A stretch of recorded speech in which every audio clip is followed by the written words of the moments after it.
speaking about the Moors. And so many of you have asked me, who are the Moors? Give us more detail. Give us details about the history, where you all came from. Is it true that you're not really Black? So, having said that, today I have a wonderful guest. His name is Lloyd Michael Douglas. So, allow me to give an introduction about Brother Douglas, and then I will yield the floor to him so that he can take his time and educate us today. Lloyd Michael Douglas owns a digital marketing firm. He is an author, philosopher, and amateur history buff. Mr. Douglas embarked on his journey into the Moorish paradigm upon converting to Orthodox Islam with his wife and his child in 2004, taking on the name Sharif Ali.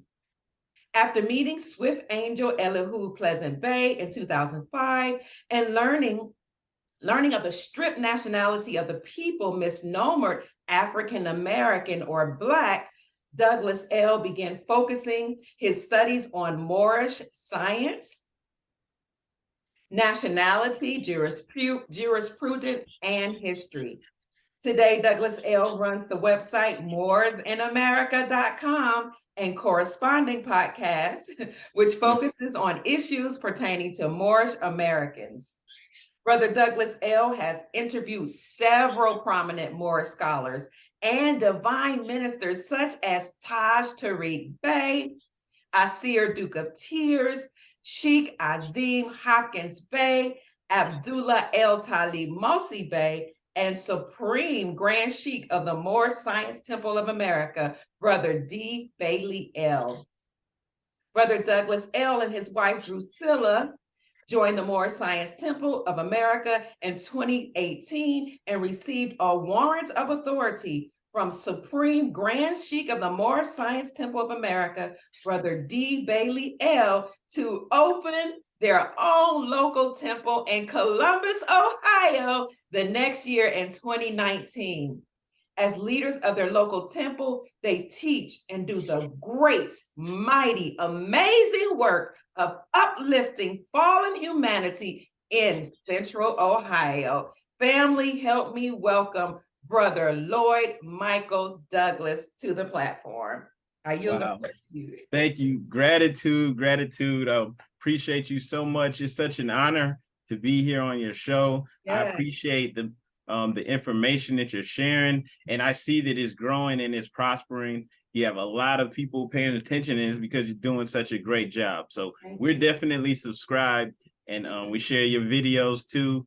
And I love what you're doing, and it's such a pleasure to be on here. Thank you for having me on here so that I could share this message. First and foremost, though, I want to give praise to the Creator, Allah. That's what I call him, but it doesn't matter what name really that you refer to the Creator, or if you just say the universe. We give praise to the Creator, and also I give honors to the Prophet Noble Drew Ali. And I think after watching this program, everyone will have a good understanding of why I say that. And then we just give honors to everyone, all the light bringers here, everybody, to you, of course, and also to everyone listening and sharing this woman's great videos in her channel, and helping to spread the light to everyone on the planet. We're all light bringers, and I really appreciate, once again, just the opportunity to be here. It's my pleasure. I'm so glad that you had contacted me not long ago, because we met when you and your wife were in Brazil, right? Yeah. Wasn't that years ago? Yeah, it was a long, might even have been a decade ago. That's what I goes by so fast. Yeah. Yes. So I told my eldest son that I was having you on the show, and he was elated. He follows you, he respects your work, and so he's excited to see you uploading more videos and educating the people. So I do have a question, Brother Douglas, and that is, who are the Moors? Because most people haven't heard of these people that call themselves Moors. Yeah, that's a great question, and it's something that I know everybody has. And I just want to say before sharing the information on the Moors, that this is something that doesn't just affect Black people. Okay. And I'm going to use the word Black, even though as a Moorish American, I feel like that's a term that deludes to slavery. I'm just going to use that so that we can relate to everyone. So I want to say that this topic doesn't just pertain to Black people. So everyone watching, especially people in America, this should be important to you as well. And once you watch this, you'll understand why. This is something that actually affects all of us. Okay. All of us. And the reason is because a lot of information has been suppressed and is still being suppressed. And whenever you hide things, whenever you're trying to suppress things, yes, there's another effect of that, right? When you're suppressing things and hiding things, that means that everyone's being held back from information that could free them. Okay. Wow. And so we definitely want to open the doors up. We want to remove the secrets. And that's what we're going to be doing today. We're going to be unveiling a lot of secrets. And some of the things that we're going to speak about today may help connect the dots, maybe for mysteries or things that you may have been having. And I mean, when I say you, I mean all of us, right? Everyone watching. So this is something, just to make sure it's known, this isn't just something for Black people. This is for everyone. Okay. And I like that because I study the universal laws, and the first universal law is the law of oneness. And that is that we are all connected. Everything is interconnected. Every single person on the planet, every animal, every sentient being, the leaves, the grass, the ants, the insects, the animals, all human beings came from source, and therefore we are one. So I appreciate you saying that. What you're sharing today affects us all. I agree. Definitely at a spiritual level, all is one. And then physically on this earth, as far as we're concerned as humans, there's only one race, right? We have all these ethnic groups, but there's one race. And so definitely the suppression of something like this needs to be revealed to all, so that you just know what you want to do with this information, whether you choose to ignore or to look further, to do your own research. Absolutely. And if I may, I'd like to share my screen. Yes, please. Okay, hang on one second. Okay. Let me get this up.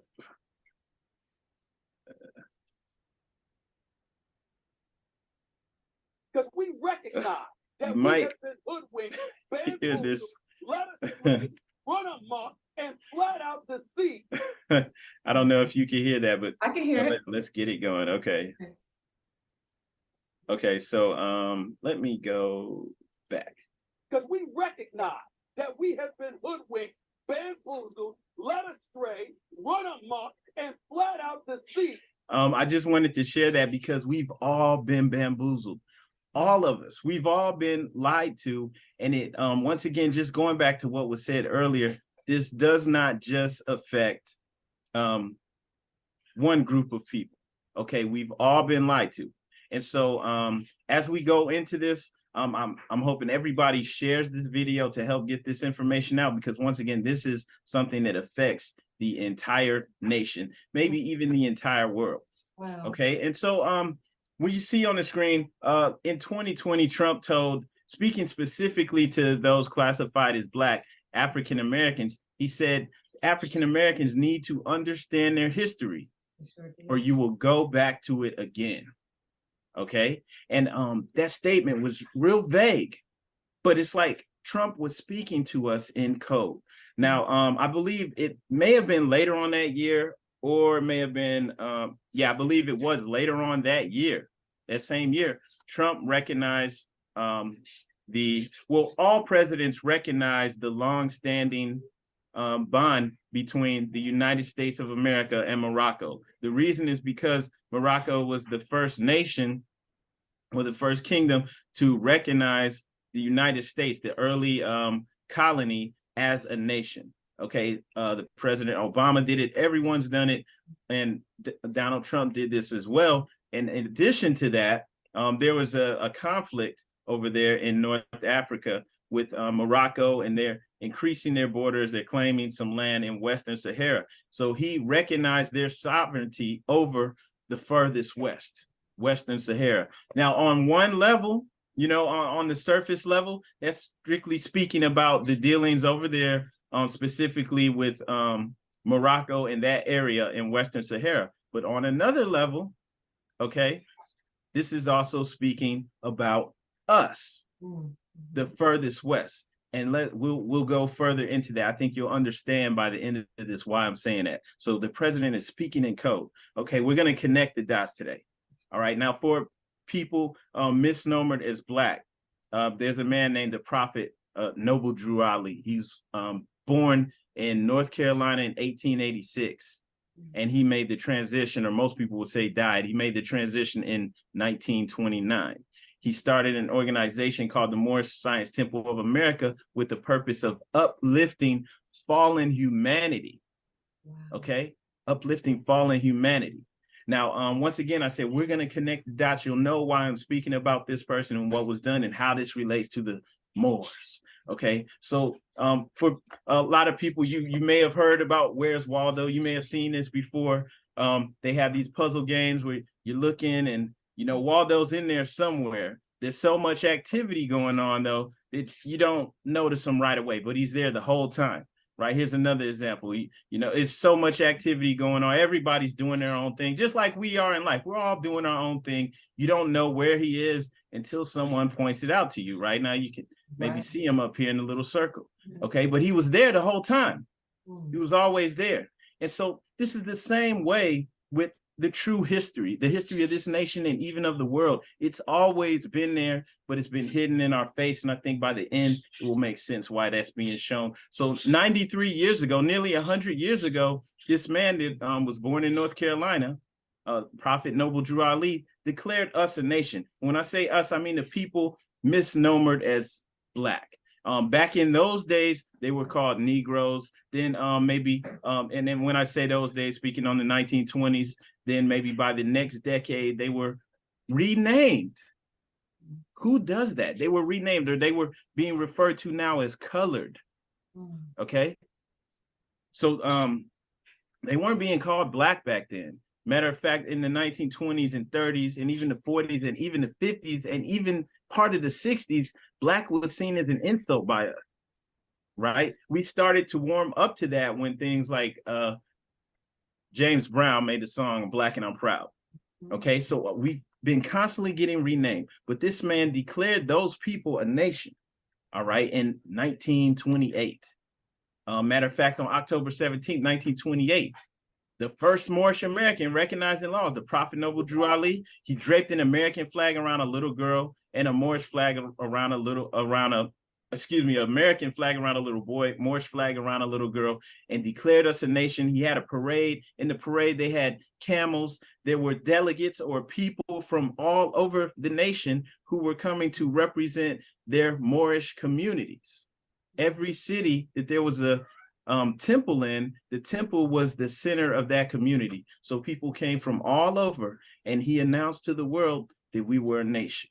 Okay, but none of this is being spoken on. But by the time we get to the end of this, you may understand why this has almost been scrubbed from history. Now, back in those days in the 1920s, these are just some images from Google, but this is a pretty good image of how our people carried themselves. It's not like what we see today. Like, you may even, I'm 40, my mom used to talk about how when she went out, people used to dress up to look nice, and she's not even really that much older than me. But just an example, going back in time, we didn't even go to the store without looking nice, right? We dressed nice. We had more, you could say more class. Our families were held to esteem.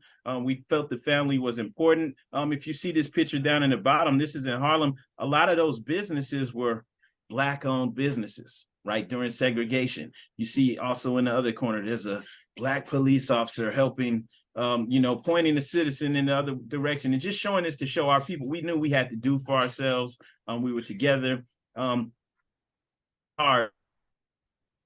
Prophet Noble, us in the mindset of seeing ourselves as a nation, right? We were already working towards that direction.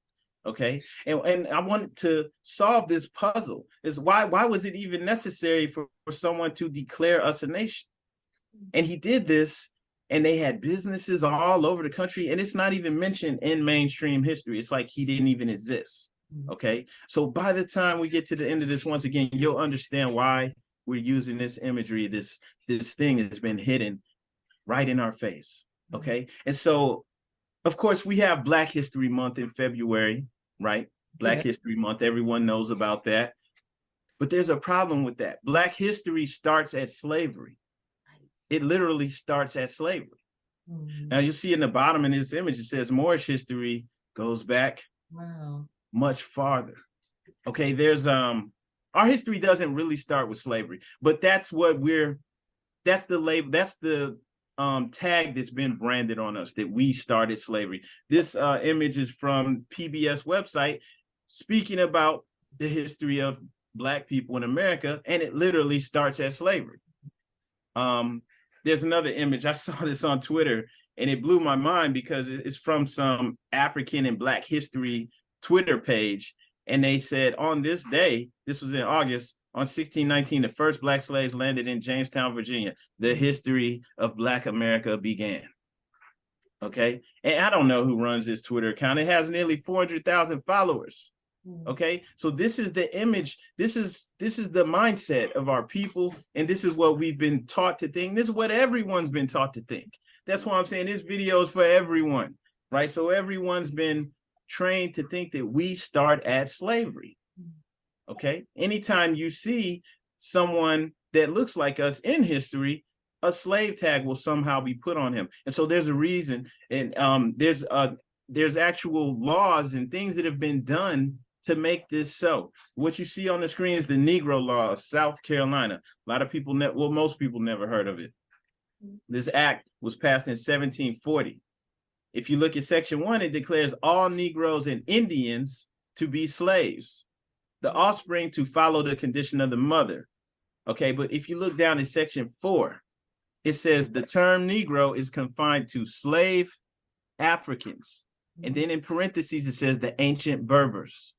We'll understand what this is really talking about. So the term Negro is confined to slave Africans and their descendants. It does not embrace the free inhabitants of Africa, such as the Egyptians, Moors, or the Negro Asiatics, such as the Lascars. Okay, so we're going to make sense of this. But once again, this law was getting passed and it defined Negroes and it confined them to slavery. You descend from enslaved Africans. That's it. Another interesting thing on here, Section 3, it says Indians and descendants of Indians are regarded as free Indians in amity with this government until the contrary be shown. What is the contrary? It says in the second provision of Section 1 of the Act of 1740, it is declared every Negro, Indian, mulatto, and mestizo is a slave unless the contrary can be made to appear. So they're declaring everyone, even the Indians, even the indigenous, to be slaves. Unless the contrary can be made to appear. What is the contrary? Okay, in the same, it is immediately thereafter provided the Indians in amity with this government, except in which case the burden of proof shall lie on the defendant, that is on the person claiming the Indian plaintiff to be a slave. So what it's saying is that if you look like a Negro, like it says in Section 2, that this provision has been uniformly held that the color is prima facie evidence that the party bearing the color of a Negro, mulatto, mestizo is a slave. But the same prima facie result does not follow from the Indian color. What was the Indian color? If you look up the term American, I believe from the 1865 Webster's Dictionary, it describes American as the copper-colored indigenous people from the Americas, but now applies to the descendants of Europeans. So what this thing in Section 2 and this act in the Negro Law of South Carolina is telling you is that color is the main evidence that the party bears the color of the Negro, mulatto, or mestizo and is a slave. But that same evidence does not follow from the Indian color. So the Indian color is saying that people that were, brown skin, copper skin, they can't say that's evidence that you're an Indian. That's evidence that you are a slave, a Negro. Okay, so this is very real. We're going to explain this, though. This is not the only state that passed laws like this. It's just one example. You have black codes from in the 1860s, right, or 1800s. These various black codes further constricted the movement and the ability of Black people who were free to vote, to do anything, right? It restricted their freedom. Okay, they were basically slave codes. And this was going on from the 1700s through the 1800s, and these were laws that were being passed. Okay, and so it further it made sure that those who had that color, once again, that skin tone, were classified as slaves. And this is 1700s through the 1800s. So before anyone says that's old news, there's something called the Standard Form 181 that is still in use by the government today to classify the different races, even though there's only one race. They're really talking about classifying the ethnic groups. Okay, and this is used for the census, it's used in employment, it's used in various other aspects of government. When you look at the racial, or I'm going to say ethnic groups, even though it says racial, when you look at the ethnic groups, there's one thing that stands out. Okay, so everyone is connected to an original people of somewhere except for Black or African American. Everyone is. When you look at white, it says a person having origins in any of the original peoples of Europe, the Middle East, or North Africa. Okay, everyone on here, Asian, original peoples of the Far East, Southeast Asia, and so on. Everyone, except when you get to Black or African American, it says a person having origins in any of the Black racial groups of Africa. Okay, so there's a disconnect. We're being disconnected from the family of humans. If you look a little further too, Hispanic is also in that same position as well. They're not connected to any original peoples. Okay, so this was being done 1700s, 1800s, but we're still dealing with it today because, as I said, that SF 181 standard form, that's being used in government every day. Okay, so there's something that happened. You know, what does it mean to be Black or African American? This is from a book. This painting that's on the cover of that book is very old, and it's showing a Moor laying down his turban, laying down his sword, and becoming a Christian, getting baptized, getting being made a Christian. Wow. All right, so he's laying down his own culture, his own religion that even predates the Europeans adopting Christianity. And he's taking on something else. So he's being given a religion. He's being civilized, even though his people were already civilized. So this was a process that we went through to get to here. And this is why I'm saying, when this is affecting everyone. Yes. It's not a Black problem. This is not a Black problem. So we were being classified as something that is less than human. I'll come back to this. Hang on. So, okay, all right. There's a book called A Negro or Beast in the Image, created in the image of God. Negro, Negro, a Beast or Created in the Image of God. Okay, and this book is actually in law libraries, such as the one in, believe in Harvard. And before anyone says that the person who wrote this book is a racist, he's just putting all these things in there. This book is making the case for the Negro being basically the missing link. It's not really connected to the family of humans. You see this image in here before anyone's like, this is just racist. No, this book is in law libraries. Okay, and as you can see from the imagery there, it's got the direct line of kinship with God, and there's like a European Adam and Eve, and then you've got this caricature of the so-called Negro out there in the dark. Okay, so this lines right up with that standard form, still showing we descend from the Black racial groups of Africa, while everyone else is an original people. And so the things that were up here on this screen, these are just some of the imagery, you know, some of the things that's getting pumped out, not just to our own people, but also to the world. Just traveling to other countries, you'll see that rap and just the imagery, like this whole persona of African Americans, it's being pumped to the world, and it's a lot of it is negative. It's negative. And once again, I'm saying this is not a Black problem. This affects everyone, especially in America. I was just at Walmart yesterday, and there was a young man there, and he's he's like putting groceries in the car. He's a grown-up, but he's like probably in his 20s or something. He's putting groceries in the car for his grandma. Then he gets in the car with her and they drive off, and his pants were sagging. And it was so ridiculous, like, whole backside out, all his underwear showing. And guess what? He was of European descent.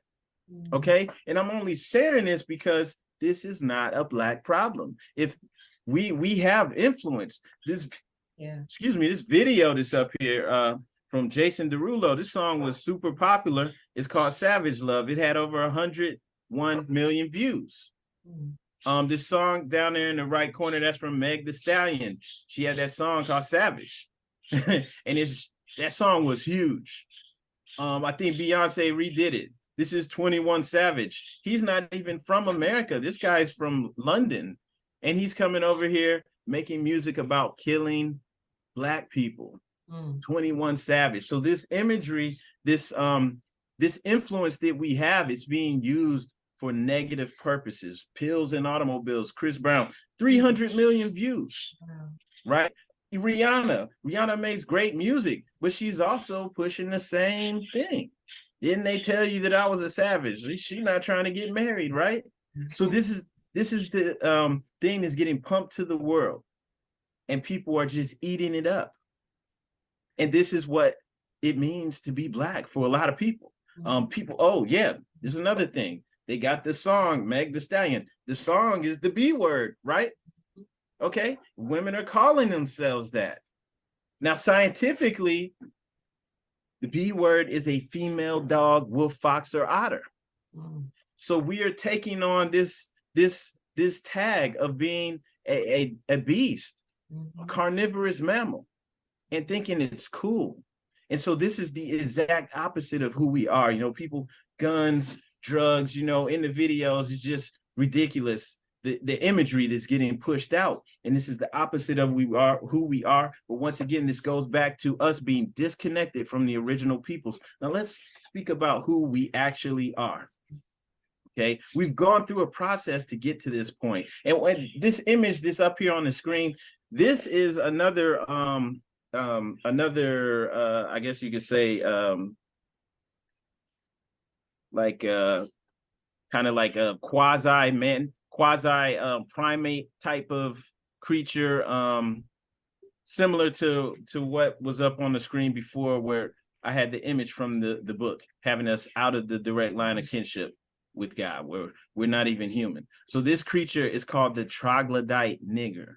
Okay, and basically this is what we have been, without us even knowing, unknowingly have been pushed into this category. And once again, this affects everyone. So it doesn't matter if we call ourselves Black, African American. Now you have FBA, foundational Black Americans, ADOS, American descendants of slaves, right? These are the people who are supposed to be pushing for reparations, starting themselves in slavery. Formerly, they were known as Negroes, and after that, they were called colored, right? Before they got us to take on the Black tag. So unknowingly, these people are living a fictitious existence and don't even realize that this leaves them perpetually vulnerable, right? And there's that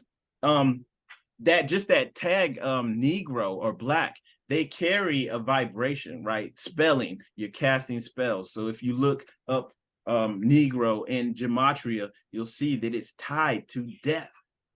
It's literally Negro and corpse have the same frequency.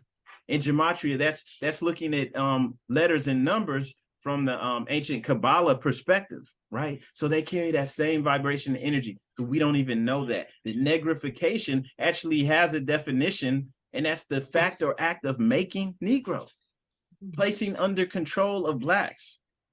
Okay, you can look that up yourself. This is making us non-descendable, right? Where we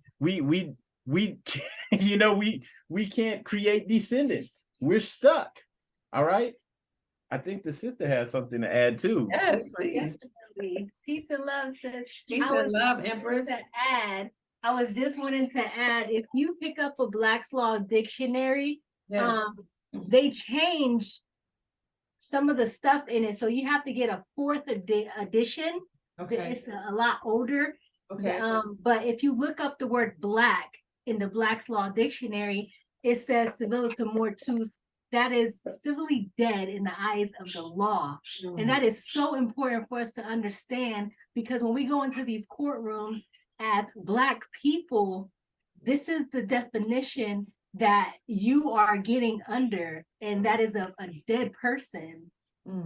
And that is so important to understand, because when you have no rights and when your rights are stripped from you, then you're pretty much a walking target in this world.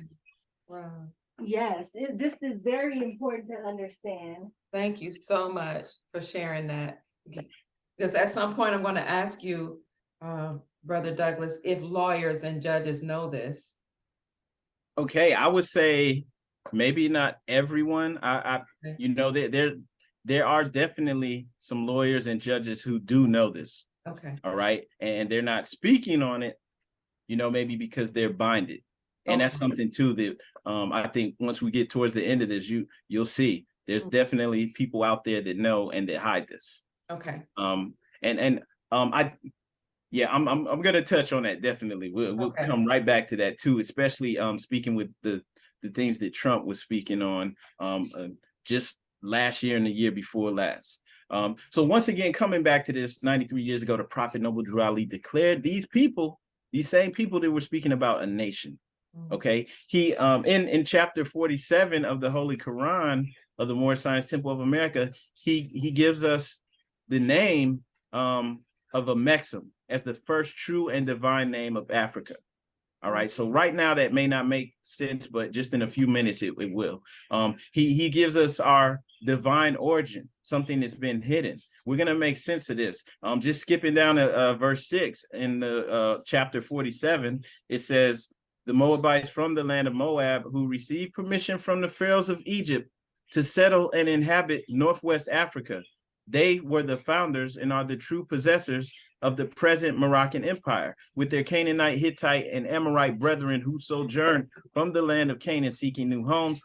Their inhabitation and dominion extended from Northeast and Southwest Africa across the Great Atlantis, even into the present North, South, and Central America, and also Mexico and the Atlantis Islands before the great earthquake, which caused the Great Atlantic Ocean. And then just skipping down, what your ancient forefathers were, you are today without doubt or contradiction. And remember that picture, those images that were up showing our people, or showing Black people in the 1920s. Yeah. This is who he was bringing that message to. Okay, so just looking at the globe, looking at how the continents are formed, you can see how some of these things can potentially be put together, how it fits together like a jigsaw puzzle. Also, there's a New York Times article. Things are starting to come out. There's a New York Times article that says that at one point in time, New York and Morocco were connected by a land bridge. Wow. And if you actually, I think that article's in here too, but if you look at this image on the right, you can see how the northeastern part of America fits in there, like right in there in North Africa. Okay, all this is going to come into play though, and once again, this affects everyone. Okay, so he came to those people to tell them who they were. All right, now when you look at who actually inhabited the Americas, even pre-European colonization or European conquest, there's an image right here. It says portrait of Inca nobleman and his sons. All right, and this is from 1599. And they're wearing a mixture of Spanish clothing, but also Incan gold adornments. Right there, Incan noblemen. They are called, I think this image is called the Three Dons, right? And Don, of course, signifies nobility, lords or gentlemen. They were Incan noblemen, and look at them, right? They're dark skinned. Now, this book, I believe, is from a book by Jack D. Forbes. I actually have it in here. Jack D. Forbes was the expert on Native American history. He was an indigenous, a Native American. But some people, if we don't know our own history, will try to tell you that these three Incan noblemen must have been escaped slaves who somehow rose up to become, noblemen, to become lords, rulers amongst the indigenous class. Okay. If we don't know our history, people will tell us that. The painting that you see on the right, it's just a part of a mural that shows a long line of lineage of different Incan rulers. Wow. Okay. And what's highlighted over here, it says Carlos Quinto. Carlos Quinto was a Spaniard who came over here. So this is Spanish conquest. The one before him would have been the last purebred, Incan ruler. And Carlos Quinto would have been a Spaniard who took over. Now, this image is not really good because this is an actual old, very, very old painting. Okay. But he was the first Spaniard, the first European emperor of the Inca. And as you can see, it looks like he's the same complexion, if not darker, than the indigenous, which means that some of those Spaniards, many of those Spaniards who came over here were of Moorish bloodline. And this is how they were able to just come in many ways and take over. There was a trust level going on because they're thinking they're dealing with their own people. Moving forward, since we're speaking about the Inca people, the noble class of the Incas wore the same thing that I'm wearing on my head, a fez, right? There's a book called Queen Mu and the Egyptian Sphinx. It's written by Augustus Leplongeon, who was, I believe he was of nobility. He was from France, and his family had money. So he was able to finance his own excavations. He was all throughout Central and South America, especially in the Yucatan, doing his own excavations and writing his own books. And the information that he was putting out, he was just telling the truth about everything that he saw. He was able to eventually to be able to read the inscriptions, like the hieroglyphics over here and everything. And he put out, now once I read this, you may get an idea of why, but he put out information that did not fit into the mainstream. His books, though, were not shunned. They were held to high esteem in organizations such as the Rosicrucian Order, right? Because he was putting out the truth, and there's some organizations that wanted that information. So in this book, he speaks about the nobility class in Peru. All right. And I'll just quote it. Garcilaso de la Vega, Cieza de Leon, Acosta, and other writers on Peruvian customs and manners inform us that the fringe and tassel of the Yantu royal headdress of the Incas were made of fine crimson wool. Now, our fezzes, actually our temple, we make fezzes. These are made out of wool, and it's got a tassel on it, and crimson is dark red. So they were wearing yantus, but if you call a yantu in your language, it's still a fez to me. So the Incan nobles were wearing fezzes. If you see this image up here in the right, it's got a statue from ancient Egypt, and this is of a pharaoh who would have been an Egyptian king, a ruler. He's wearing a fez. If you look down a little bit, this is one of the stone heads found in the Yucatan in Mexico. These are the Olmec people. Right? This headdress that he's got on actually looks like it has tassels hanging down. Maybe even has ropes tied around it at the bottom, such as a turban. Who knows? All the way out to the Pacific Islands, you have the Easter Island heads. I used to see the Easter Island heads all the time, but I never knew that they had ones where they were wearing these red headdresses. Okay, and these are huge. They weigh tons, just like the Olmec heads, and they're made out of, I believe, volcanic rock. So they put a lot of work into making sure that crimson red headdress shows. All right, but this has been found all throughout the world, especially throughout the Americas, even all the way out to the Pacific Ocean. Okay, what you'll see here, I'll have to get the title for this book. I forget what it is. It may be America as it is. I believe this book is like 500 years old. And it describes all the indigenous people. This image is up here is from Peru. And this person has on a turban, I believe, with feathers in it. You can see that clearly. There's a person with a turban that has feathers in it. And then there's another person with a turban. Okay. And these were the indigenous people from Peru. All right. once again, we have ancient structures in Peru. This is Cusco, which is high up in the mountains. There's a lot going on in Peru, actually throughout the Americas. This is from Miamisburg. There's a mound, a huge mound. It's a pyramid, basically, in Miamisburg. You have the Serpent Mounds here in Ohio. A lot going on here. Excuse me, here. But this is found throughout the Americas, especially up and down the Mississippi. Several pyramids. Then, of course, in Mexico, we have the pyramids all over the place. These are temples, right? Several of the pyramids actually have their meeting place or temple at the top. One of the largest, or the largest pyramid in the world, is actually in Mexico as well. When you go inside of Bonampak, which is also in Mexico, and you look at the walls, the people, there's actually one temple that is super well preserved, and the paintings still have color, and you can see the people's how they look. You can also see their headdresses. Some of them have dreadlocks. You probably can't see this image that was at the bottom real well, but they actually have dreadlocks. Some of these people are wearing fezzes, and some have turbans. Okay, that's in Bonampak. Some of these images, these are images of the indigenous Americans, and these images are from the 17th, 18th, and 19th century, and many of these were being made in Europe. And what they were doing, they were describing the American Indians as blackamoors. Okay, and this is what they were being depicted as in sculptures as well as in paintings. Okay, and just once again, you may be able to see this better. The people look like they have braids or dreadlocks.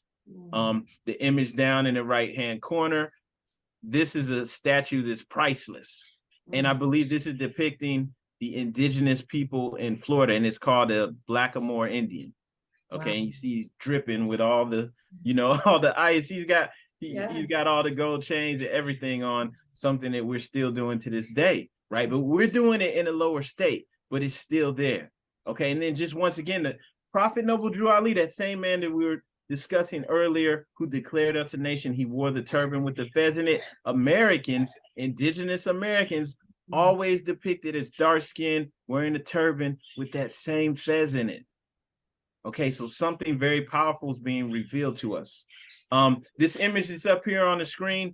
This is a statue from, I believe, from Veracruz. So it's in Mexico. I believe it's called Old Man with the Hat. That's just the name they put on it. But this hat has a tassel on it. It's a fez with a rope tassel, hanging down. Right. So, to me, that's an old man in a fez. Yes. Okay. What you see on the screen now, just describing the Phoenician people, right? The Phoenician people lived in Carthage, Semitic city of North Africa. Okay.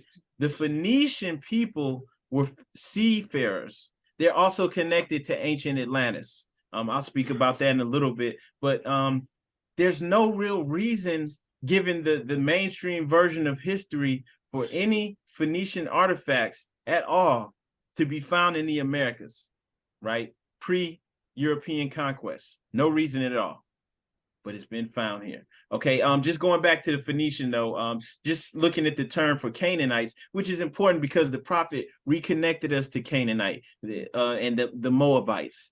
Okay, when you look at the Canaanites, those are one of the main branches of the great Semitic family. Now everybody's going at Kanye West, and he's saying, you can't call me anti-Semitic because I am Semitic, right? So the Canaanites inhabited Palestine, the Mauritanian seacoast, Mauritania, North Africa, Mauritania, land of the Moors.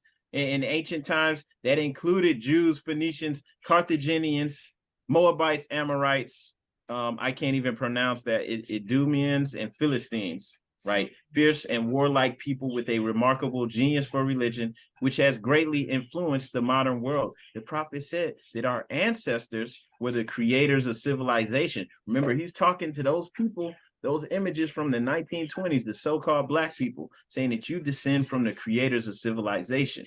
Okay, so the Phoenicians, no Phoenician artifact should be found here, given the mainstream version of history. And this stuff is suppressed, but it's real. So what you're seeing right up here, this is an inscription from an artifact called the Paraíba text. The Paraíba text was found in Brazil, and this is in the Phoenician script.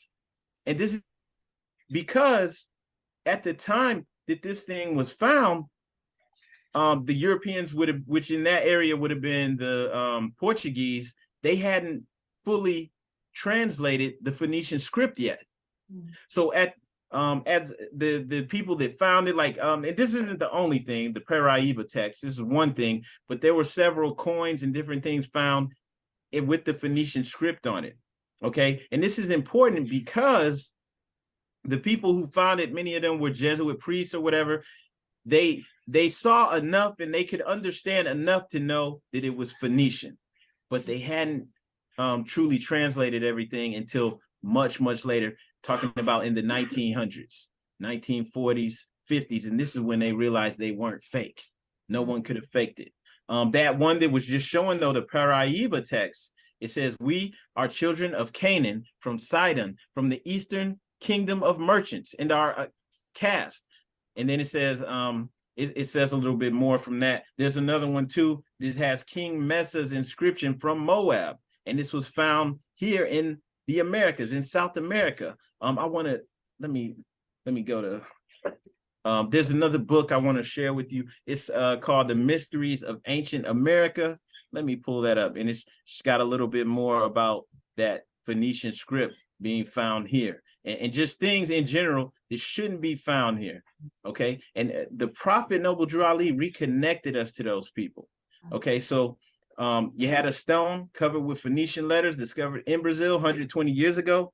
Inscription found by Brazilian slaves. And anytime you see a Negro, it's a slave. Brazil has far more so-called Black people than we do here in North America. So this Paraiba text gives it recounts the voyage of Phoenician merchants who traveled from Sidon in the 6th century BC. And they tried to call it a fraud because this type of stuff's not supposed to be found here. It doesn't fit in with the main stream version of history.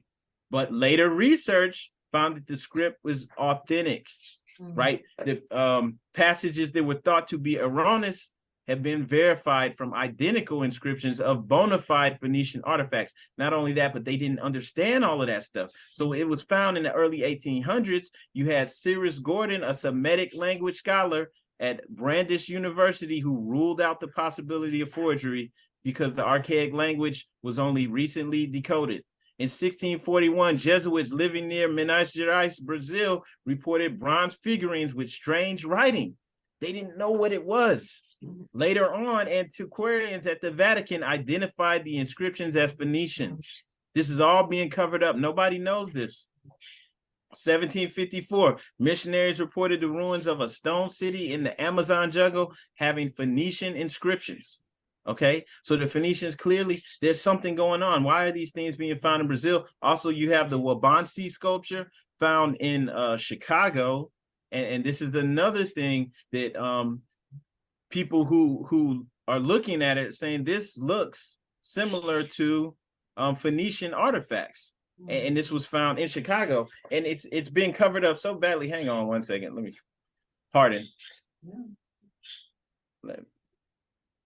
So that anytime things like this are being found, it's automatically being branded as fake, fraud, or just a mistake that people don't know what they're looking at.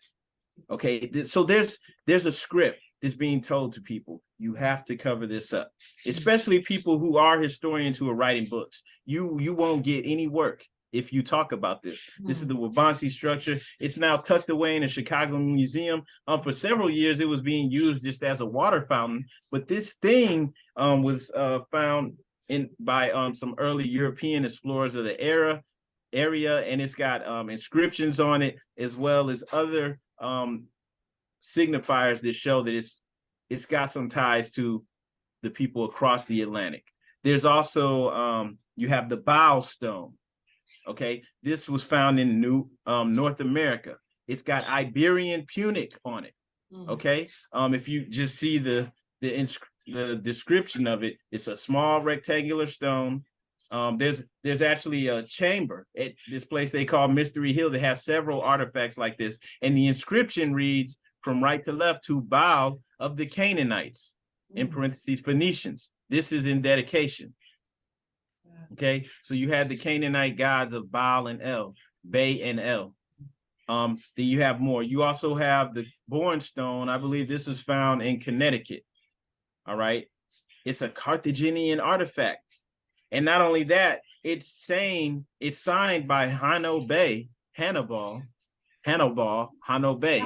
signed Hannibal, and it says, "By this I take claim." So it's actually a record of annexation, right, of the Americas by the Phoenicians, the Carthaginians, in other words, the Moors. This is one of the earliest Phoenician documents pertaining to our rights and possessions over here. Not saying it's the only one. This is just one that's come out, and yeah, that's found in, I can't even pronounce that word, but Cape Cod Bay, New England, Massachusetts. And it says, "By this I take claim," signed Hannibal Bay in the Phoenician script. All right. And you cannot move a landmarker that denotes the annexation of the landmark between territories. Right. So this is something that's old. As this description says, it dates back to the year 250 BC. This is a legal document for indigenous Moors here. It's proof that we've been here. But that's not the only one. It's not the only one. And this is known, I would have to get you the name for this book, but just reading this real briefly, pure-blooded Atlantean people is unlikely, right? I'm so sorry. Let me go down here to what is speaking about the Berbers of North Africa. Now, if you remember earlier reading the Negro Act, and it says it's speaking about this law, this act pertaining to Negroes being confined to slavery. We descend from enslaved Africans, and in parentheses, it calls us Berbers. Okay, it denotes that we're Berbers, but it's removing our connection to that by saying that we come from slaves. All right. And this was known that the mighty Carthaginians at the present time just may be the Berbers of North Africa. Okay. And this area of North Africa is very important. This is also why we don't want to remove ourselves from this connection to this land. When I was reading chapter 47, the prophet Noble Drew Ali came to our people and said that we received permission from the pharaohs to come over here. And that we did it before the great earthquake, which caused the Atlantic Ocean. Okay, so you have some stuff going on in North Africa, in Mauritania, the Atlas Mountains. Okay, but we'll get to that, right? So there's a reason why you may see stuff like this online, where you see people who claim to be Moors saying that this is Morocco, America is Egypt. There's a reason for that. We're going to explain that. Also, we'll get you the source for this as well. But this right here is explaining the actual understanding of where the name America came from. They taught us in school that it was named after Amerigo Vespucci. However, there are several scholars who dispute that. Some professors who definitely dispute that this guy, maybe took on that name afterwards, but definitely that this was not something that was named after him, because he didn't even really do that much. All right. So just reading this in brief, strange to say, the presiding officer decided in favor of the latter. But even though the theory rejected at this Congress has not much historical support, we may confidently look to the Incas for a better one, talking about where this name America came from. America was spelled variously in the first maps and documents as Amaraca, Americo, Amerioka, Maraca, Moraca, as well as America. From Humboldt, we learned that the first settlement of Spaniards on the mainland was at Amaracapana. The native word pana was, according to Sir Walter Raleigh, the equivalent of country. Amaracapana. And so some of these names even sound like Morocco. Yeah. Right, Moraca, Al-Morocca. This is why you'll see more saying is making these claims that this is the Al-Moroccan Empire. This name was here pre-colonial conquest. Okay, and so you had the indigenous people here who were classified as blackamoors, described as blackamoors, and that may be surprising news for a lot of our people to hear. But it doesn't matter what you believe, whether you believe that all of our people were brought over on slave ships from Africa. It doesn't matter what you think, no matter how you cut it, we're still Moors. This map is showing Muhammad in Africa. And if you look at it, you'll see the Moroccan Empire over here, right? It's not just where present day Morocco is, right? Everything in yellow, for the most part, was considered part of the Moroccan Empire. And so much of West Africa, which is where they always put us at, we're sub-Saharan African, that's where we descend from, and West Africa, just somewhere in West Africa. Okay, so all of that, Senegal, all of these places were at one point a part of the Moroccan Empire. Okay, even the people of Ghana, actually, many of them have stories of their lineage, of their people coming to that land from Mauritania, which was up here on the northwestern coast. All right, so I'm just saying this to say, and I'm not discounting the transatlantic slave trade either, because some people were brought over through the slave trade. Many of them found their way in Brazil. Okay, and I've seen the slave chambers where they were keeping people in Brazil, but I also met people in Brazil. Like my wife and I met this lady who was a teacher in Brazil, a dark-skinned lady with dreadlocks, who was telling us that she's indigenous to the land, or people who were there before the Portuguese came. And in the school books there, like some of our children's school books while we lived there, it described the Indians as Negros de Terra. Okay, and that was the old description, Negros de Terra. Okay, so you had indigenous people here who were Moors, but then also the people who came through the slave trade were Moors as well. So it doesn't matter how you cut it. You're talking about Moors. And just getting back to the indigenous descriptions, these are some newspaper articles. I have the years on those too. I might be able to get that to you later, but I'm thinking these are from the 1800s. This one says, "But Thady, are you not afraid of the Blackamoor wild Indians that live in the woods? They will come down some night and tomahawk you." Okay, that's just one description speaking about the Blackamoor Indians. This one saying a Virginia paper says, in commenting on the decision of the Supreme Court in the Dred Scott case, the highest judicial tribunal in the land has decided that the Blackamoors, called by the extreme of public courtesy the colored population, are not citizens of the United States. This decision must be followed by other decisions in the individual states themselves. Negro suffrage must, of course, be abolished everywhere. Okay, and this Dred Scott case, where Dred Scott was suing for his freedom, right? Because the owner had died, or his slave owner had died. In that case, it was ruled that, I think the ruling got overturned later on, but it was ruled that he was a Negro. He didn't have any rights. Okay, and this is speaking on that same case, talking about those same people, but referring to them as Blackamoors. Okay, and this was in a newspaper. There's another clip too, and it's just, once again, speaking about indigenous people. Says some Irish neighbors helped him to get up a cabin to shelter the family, and he says to one, "Where do them Blackamoor nigger Indians live that I heard about in our country?" Right? Obey Aunt, they're in the woods, right? So this is a story from an older newspaper, and it's once again just speaking about the indigenous people, calling them Blackamoors. This is stuff that was known, even though we don't know this today.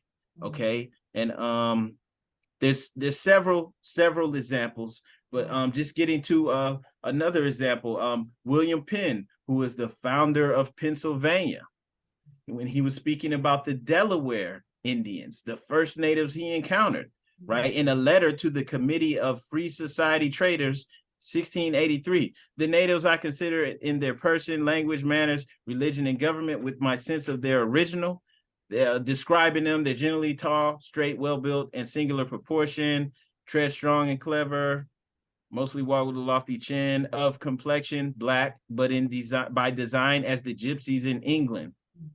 Right? Why would he say that? And then just skipping down, their skins must needs be swarthy. Swarthy, speaking about dark skin. Why would he say of complexion black, but by design as the gypsies in England? The gypsies in England at that time were people of Moorish descent.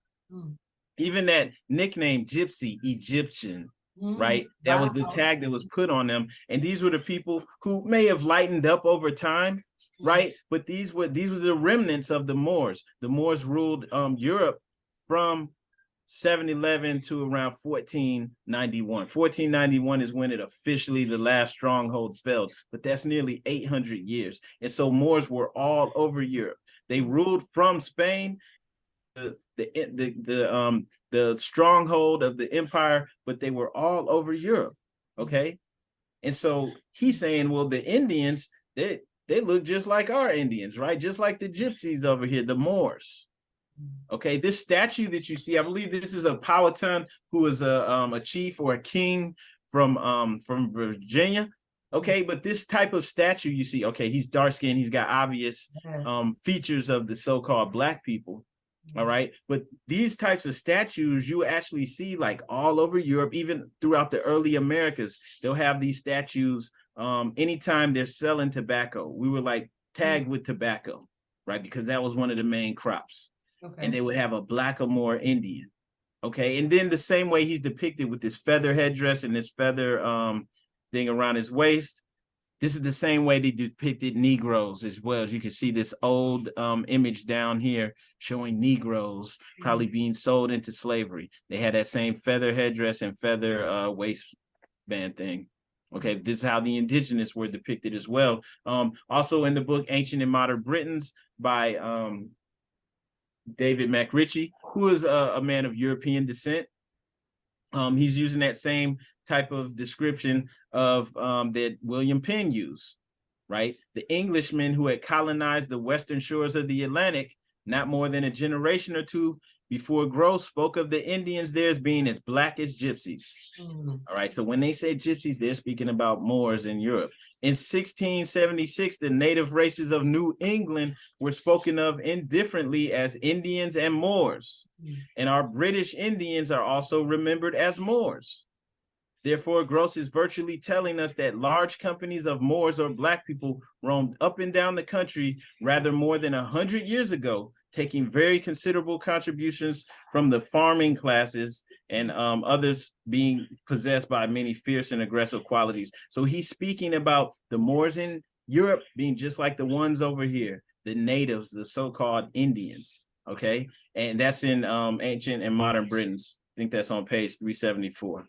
Okay, so Indian was the tag put on the people. They were called Indians or Moors, and eventually Moors was replaced by Indian. All right, that's why we see some of those articles calling the Indians Blackamoor Indians. Okay, so you'll see that in the Middle Ages in the 17th century, Moors were supposed to be Black, and the word was used as a generic name for all dark-skinned races. It's the equivalent to Negro or Blackamoor. In 1621, the word Indian was substituted for Moorish. Okay, and that's this is from the Peabody Museum of American Archaeology and Ethnology from 1888, Harvard University, Volume 1, I believe.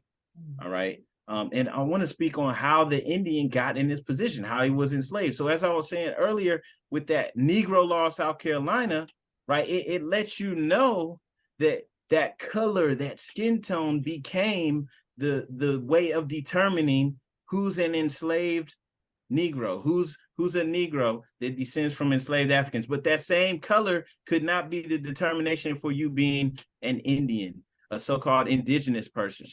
Even though in their own dictionaries, they describe the Americans as the copper skin tone people. So this was something, it didn't happen overnight, but this was occurring over time. Virginia passed 2 acts in 1682 that combined Native Americans and Africans into one category, Negroes and other slaves. All right.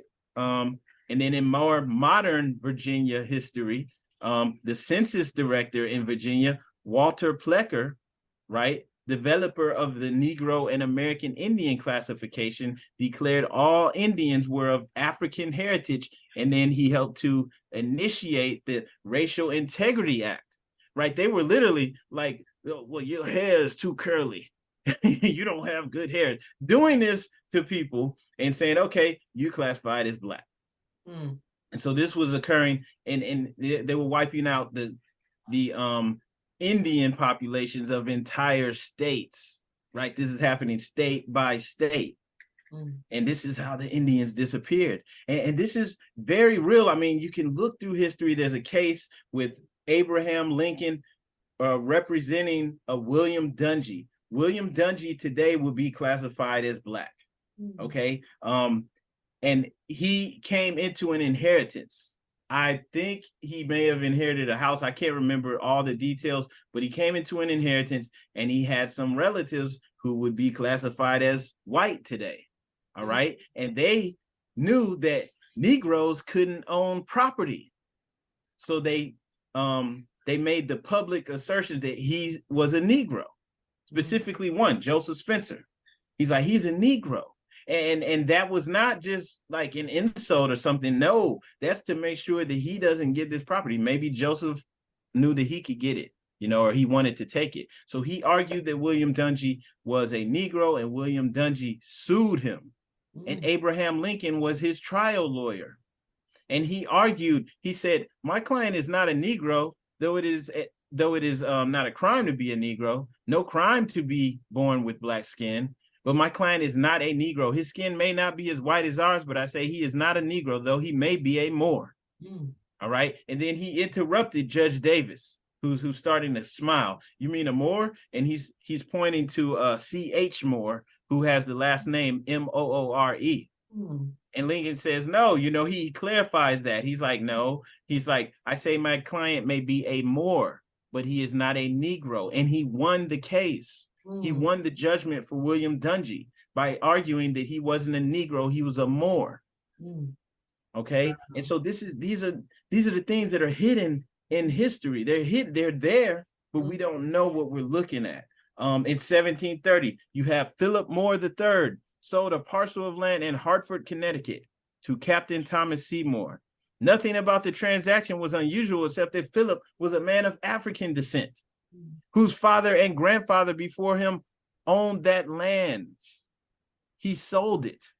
How could somebody in 1730 who's so-called Negro be a third generation on the record landowner? This means that would be going back into the 1600s, right? 1730, he sold it, and his father and grandfather also owned the land. Yes.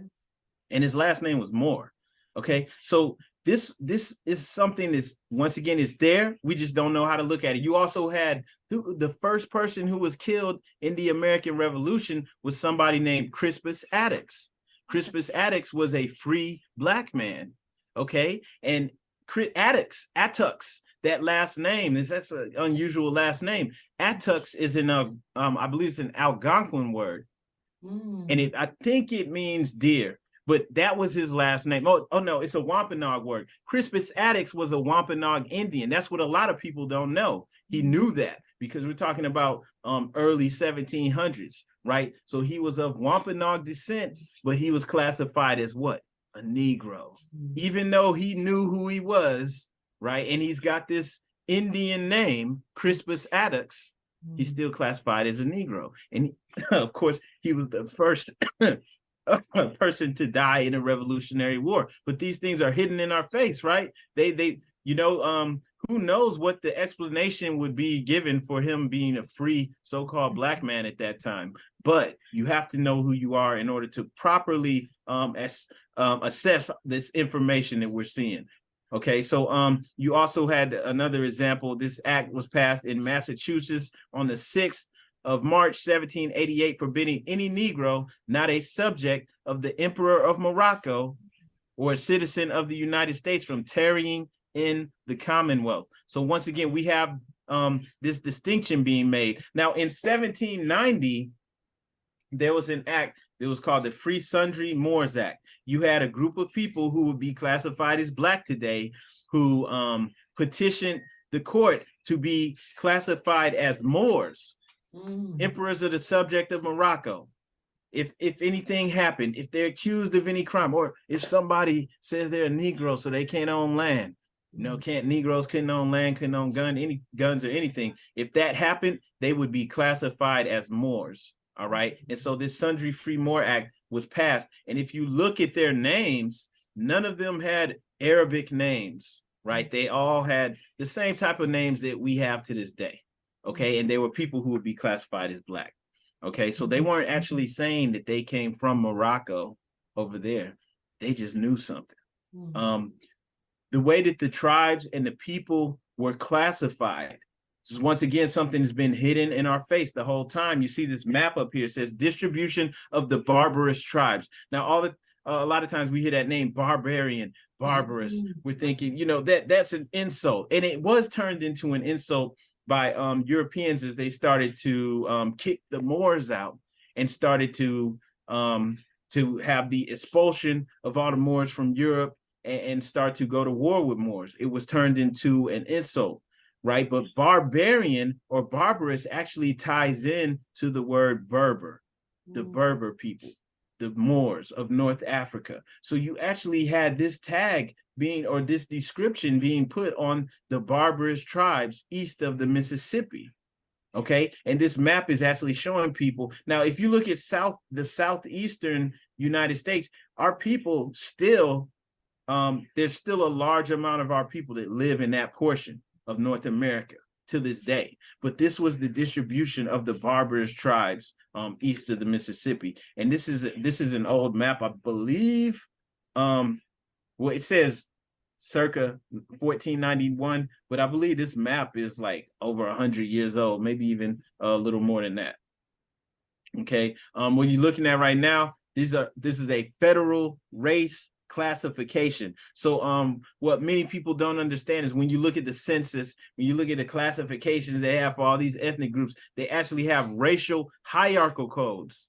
And so there's a racial hierarchical code for Moors. And when you look it up, Moors are classified as the indigenous Indians, the same type of Indians you see on this map, the Eastern Woodland Indians, okay? They're all classified as Moors.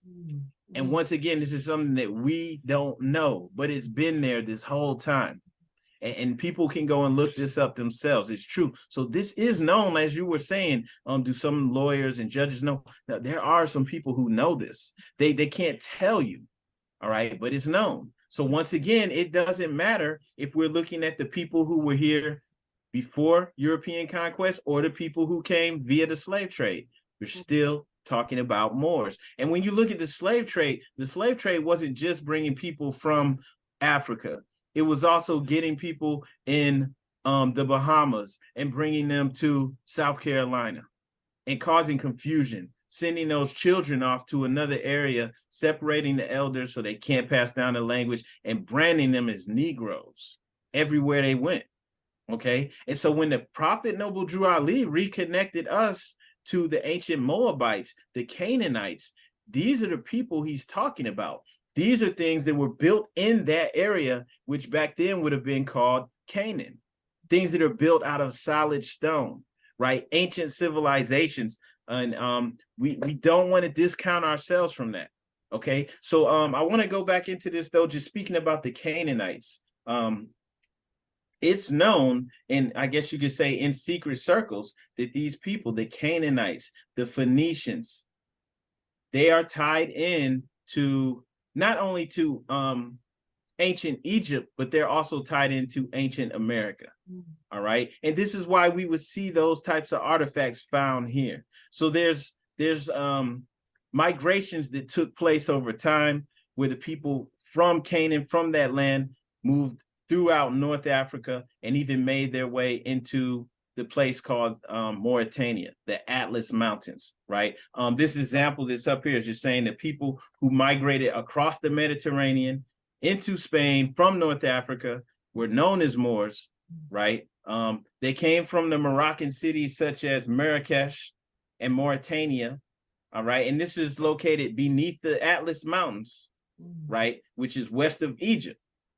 And this is important for us to understand. It's going to make sense in just a few minutes, right? But looking at Atlas, okay, the Atlas Mountains. Now, the Atlas Mountains are in Northwest Africa, in that area where Mauritania is today.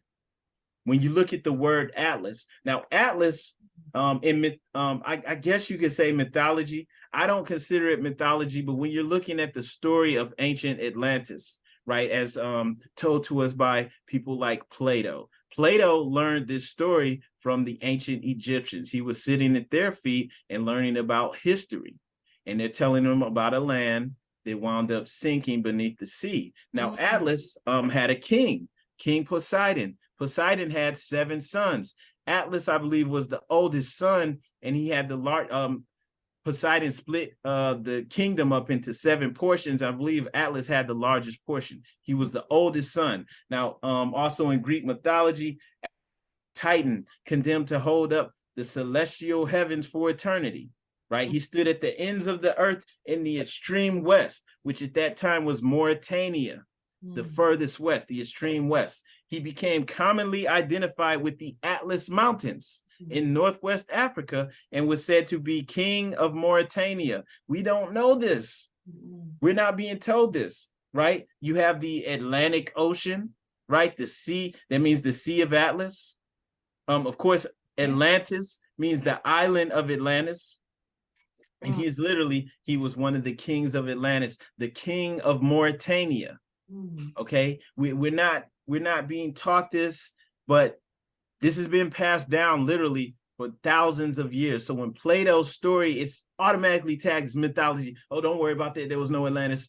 You're crazy even to mention that, right? But he learned this from an older civilization, Egypt, which could literally trace themselves back thousands of years. Okay, so King Atlas, this is why you have those Atlas Mountains, because he was king of Mauritania. So that land, that area took on his name. Okay, and so the Mauritanians, right? This is tied into us again because Mauritania, that means the land of the Moors, right? Just looking at this description here is speaking about ancient Atlantis, right? Which I know that might sound like just mythology to a lot of people, but we have real landmarks, real stories, which I'm going to show you, which have been passed down and even written history from the ancient people who witnessed some of these things that have been classed as mythology, right? So you have the children of Atlas, right? The king of the Atlantic Isle, all right? And he was the king of Mauritania. Okay, and this is important because the description of Atlantis, at least the capital of Atlantis, I won't say just Atlantis as a whole, because Atlantis, just like Egypt, was a worldwide civilization. Okay, it wasn't just, this is why you could say Egypt was over here in the Americas, but you wouldn't want to say that Egypt over there didn't exist either. Right? It was a worldwide civilization. So if you're looking at Atlantis, this image that you see up on the screen, this is an artist's depiction of how Atlantis was described to Plato by the Egyptians. You had an island that was surrounded by circle islands, and they're each separated by a body of water going out to the outside. Okay? And this is important for reasons that, like I'm saying, with that puzzle, it's been hidden in our face the whole time. Okay, and I'm not going to come up here and just say Atlantis was in America. Of course it was, but we're talking about a worldwide civilization. So what you're seeing up here on the left-hand side, you've got an artist's depiction of how Atlantis was described, but then on the right, you've got this thing that's called the Recot structure. Recot structure. It's also called the Eye of the Sahara. Take a guess where it's at. America? No. It's I'll give you a hint. It's in the area we've been talking about. It's in North Africa. So guess where it's at. It's in Mauritania. All right. The same place where you've got the Atlas Mountains. You've got this huge structure. It's humongous, and it's just these huge raised levels of land with like a circle island type structure in the middle. Now, of course, it's not separated by water anymore. Why? Because that area is the desert now. It's the Western Sahara. That same place that Trump was now recognizing the sovereignty of Morocco over, claiming that area of Western Sahara. Okay, so this Recot structure is found in Mauritania, and it looks just like this oral tradition of what the capital of Atlantis looked like. All right, and it still exists to this day. Okay, and this is important, and it ties into us over here. So what you're seeing on the screen right now This owl vase was found here in the Yucatan, and it has a Phoenician script. It's written in the Phoenician script, and in the Phoenician script, it says, "From King Kronos of Atlantis." And this is found here in the Yucatan. All right. There's no reason. This was transcribed, I believe, from the same person who was speaking about earlier, Augustus Laplangion. So it says, "From King Kronos of Atlantis" in the Phoenician script in the Yucatan. There's no reason for these type of artifacts to be found over here, given the traditional history that we're told. It's not the only one. There are several Central American vases that had Phoenician characters on them, and the script and everything lines up with authentic Phoenician artifacts that have been found too. So they know that this wasn't like a forgery that was done later on. Okay, so these are things, and it's known. I mean, that Wikipedia link, this here, if you go look up Priam, Priam treasure, you can find out more information about this, but there's no other reason for these types of artifacts to be found over here in Mexico, but I'll tell you why. All right, so just going back to that description we got from the Holy Quran, this person from North Carolina telling us about the so-called Black people, where they come from, right? The true and divine name of Africa. The first true and divine name is a Mexam. And then you have the Moabites from the land of Moab, who received permission from the pharaohs of Egypt to settle and inhabit Northwest Africa. They were the founders and are the true possessors of the present Moroccan Empire. Okay, and then we're getting that description again. Their dominion and inhabitation extended from Northeast and Southwest Africa across the Great Atlantis, even unto the present North, South, and Central America, and also Mexico and the Atlantis Islands before that great earthquake which caused the Atlantic Ocean. Now, Egypt was a worldwide culture, and from the book Stolen Legacy by George G.M. James, he speaks about the Moors being the caretakers of the wisdom from ancient Egypt. Right, just here, it would be well to mention that all the great leaders of the great religions of antiquity were initiates of the Egyptian mystery system, from Moses, who was an Egyptian hieroglyphic, down to Christ. I didn't mean to read that, but he also mentions the Moors being the caretakers, all right, of the Egyptian culture, which you can see here. The Moors, i.e. natives of Mauritania in North Africa, invaded Spain and took with them the Egyptian culture, which they had preserved. They had preserved it. They became the custodians of Egyptian culture, which they spread through considerable portions of Africa, Asia Minor, and Europe. George G.M. James was a professor. He wrote this amazing book. I advise everybody to get that, Stolen Legacy.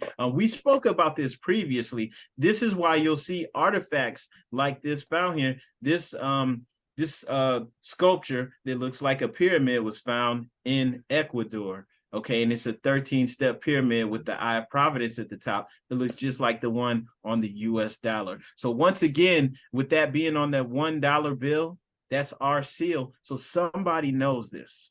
Somebody knows this, and it's not shocking to them to find these artifacts here, which show that this was part of our dominion.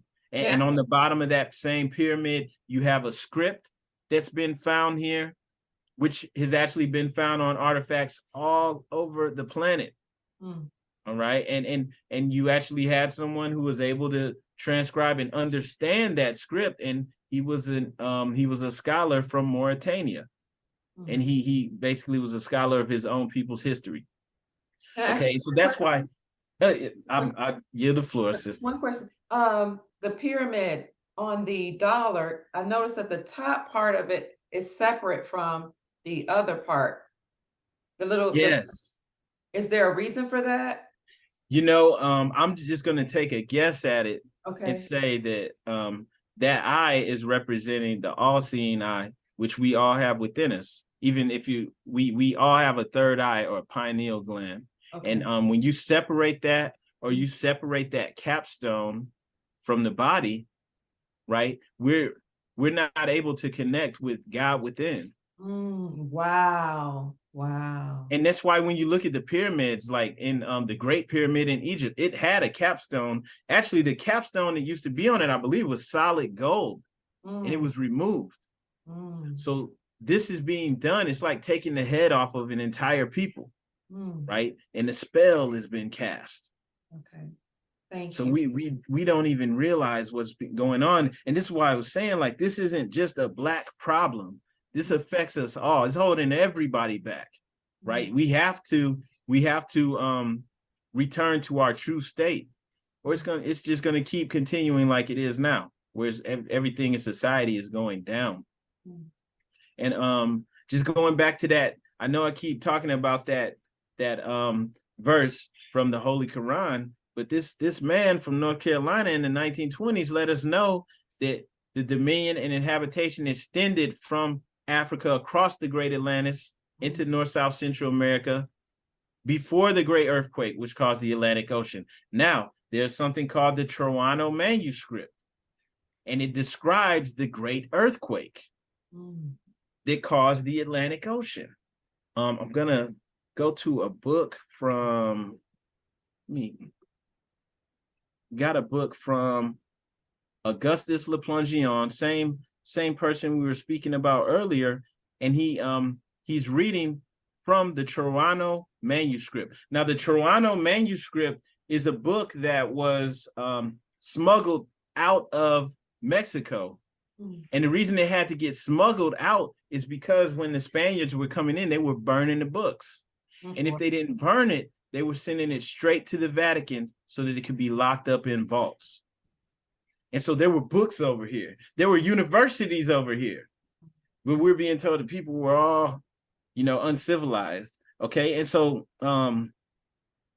looking at the Toronto Manuscript, okay, this description of it, saying that this interesting work has a minute description of various phenomenon attending the disaster. What is the disaster? He has pictures of the plates from it because it's basically hieroglyphs, and it had to be deciphered. It took time to actually understand what's being depicted. So going back to this, it gives you the story of a tragedy. The year 6 Khan, on the 11th Muluk, in the month Zak, there occurred terrible earthquakes, which continued without intermission until the 13th Chuan. The country of the hills of mud, the land of Mu, was sacrificed. Being twice upheaved, it suddenly disappeared during the night, the basin being continually shaken by volcanic forces. So I'm not going to read through this whole thing, but in the Toronto, they're referring to their land, which this would have been in the Yucatan. This would have been in present-day Mexico and Belize. They were calling their land the land of Mu. And they're describing earthquakes. So this goes on for a while. They're describing earthquakes. They're describing lands sinking beneath the sea and some lands rising above the sea, being separated from their people and many of their people perishing. Okay. And they're describing this occurring for a long time continuously, right? Fire, volcanoes. All right. And they wrote this down. They wrote it down and preserved it. And these were the things that were being destroyed or hidden away from us so that we wouldn't even know about it. They spoke also about a great deluge, a great flood, the greatest deluge which had occurred within the memory of man. And these people that wrote it, these are the people they would call the Maya or the Olmec people. Okay, so this was actually written down. And the Spanish were destroying all of these things. When they, came upon it, either it was being destroyed or it was being locked up out of our view forever. Okay. And so that one was actually smuggled out and over to Europe. And I believe the Toronto Manuscript today is in a museum in, I believe it's in a museum that is in England right now. So this is a very real thing. And it's a, a physical artifact. Wow. Speaking about this thing, and it didn't happen millions of years ago, thousands of years ago. Okay, and so remember too, we had that picture of the old man wearing a fez, and that was an artifact that was found in Mexico. So here's something else I want to share too, of the indigenous people. Once again, also speaking about something that lines up with chapter 47 in the Quran of the Moorish Science Temple of America, and that's the indigenous people describing themselves coming here from Atlantis. Wow. So let me show you that just briefly. And for people that want to look this up on their own, there's a great book by Peter Tompkins. It's called Mysteries of the Mexican Pyramids. Okay, and okay, here we go. Through all the omens, though all the omens had foretold their coming. No, oh, hang on. Sorry. I'll take your time.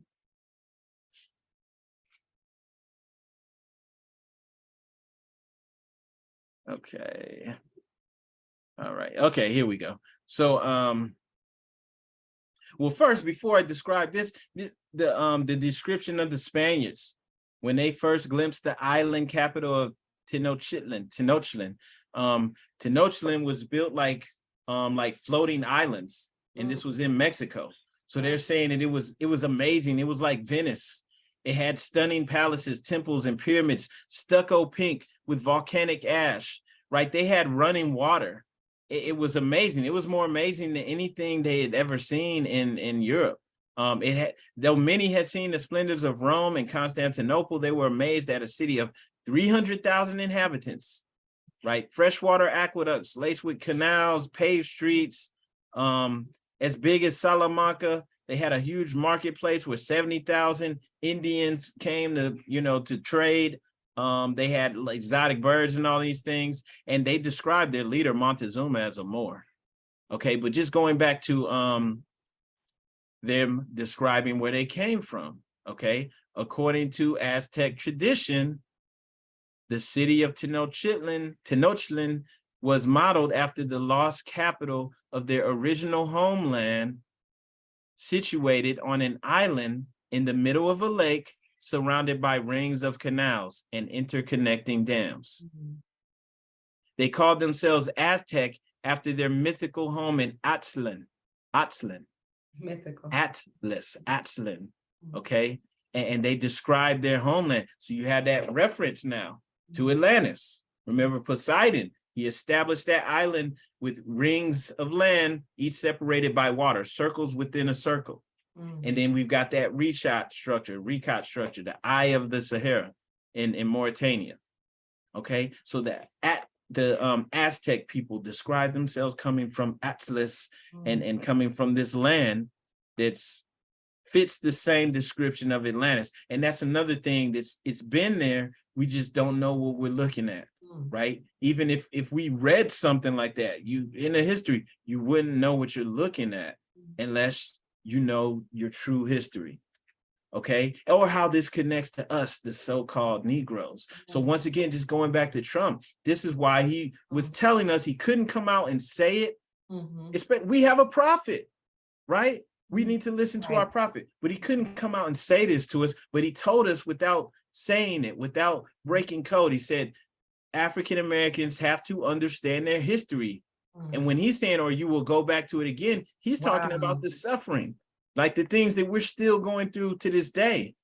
You have to understand who you are. And then once again, he recognized that the sovereignty of Morocco over Western Sahara, which would be extending out to Mauritania, or the farthest west, which some would say the Maghreb al-Aqsa, which is the farthest west of the Maghreb, which would be Morocco. Some would say the Maghreb al-Aqsa is North America. Al-Aqsa means the furthest west. We have a huge state called Alaska. Right. Yeah. The Maghreb al-Aqsa. So he recognized their sovereignty over the furthest west. It's being told, but nobody's going to come out and say this. I'm going back to William Penn. Remember, William Penn described the people as being as black as the gypsies in England. Their skin must needs be swarthy. Well, William Penn has an interesting story. He was the founder of Pennsylvania. He came in here and he had agreements with the Delaware people, the Lenape people, to be able to settle in that land. They can have this land for them. You can worship as you want, right? This is what the indigenous people agreed to.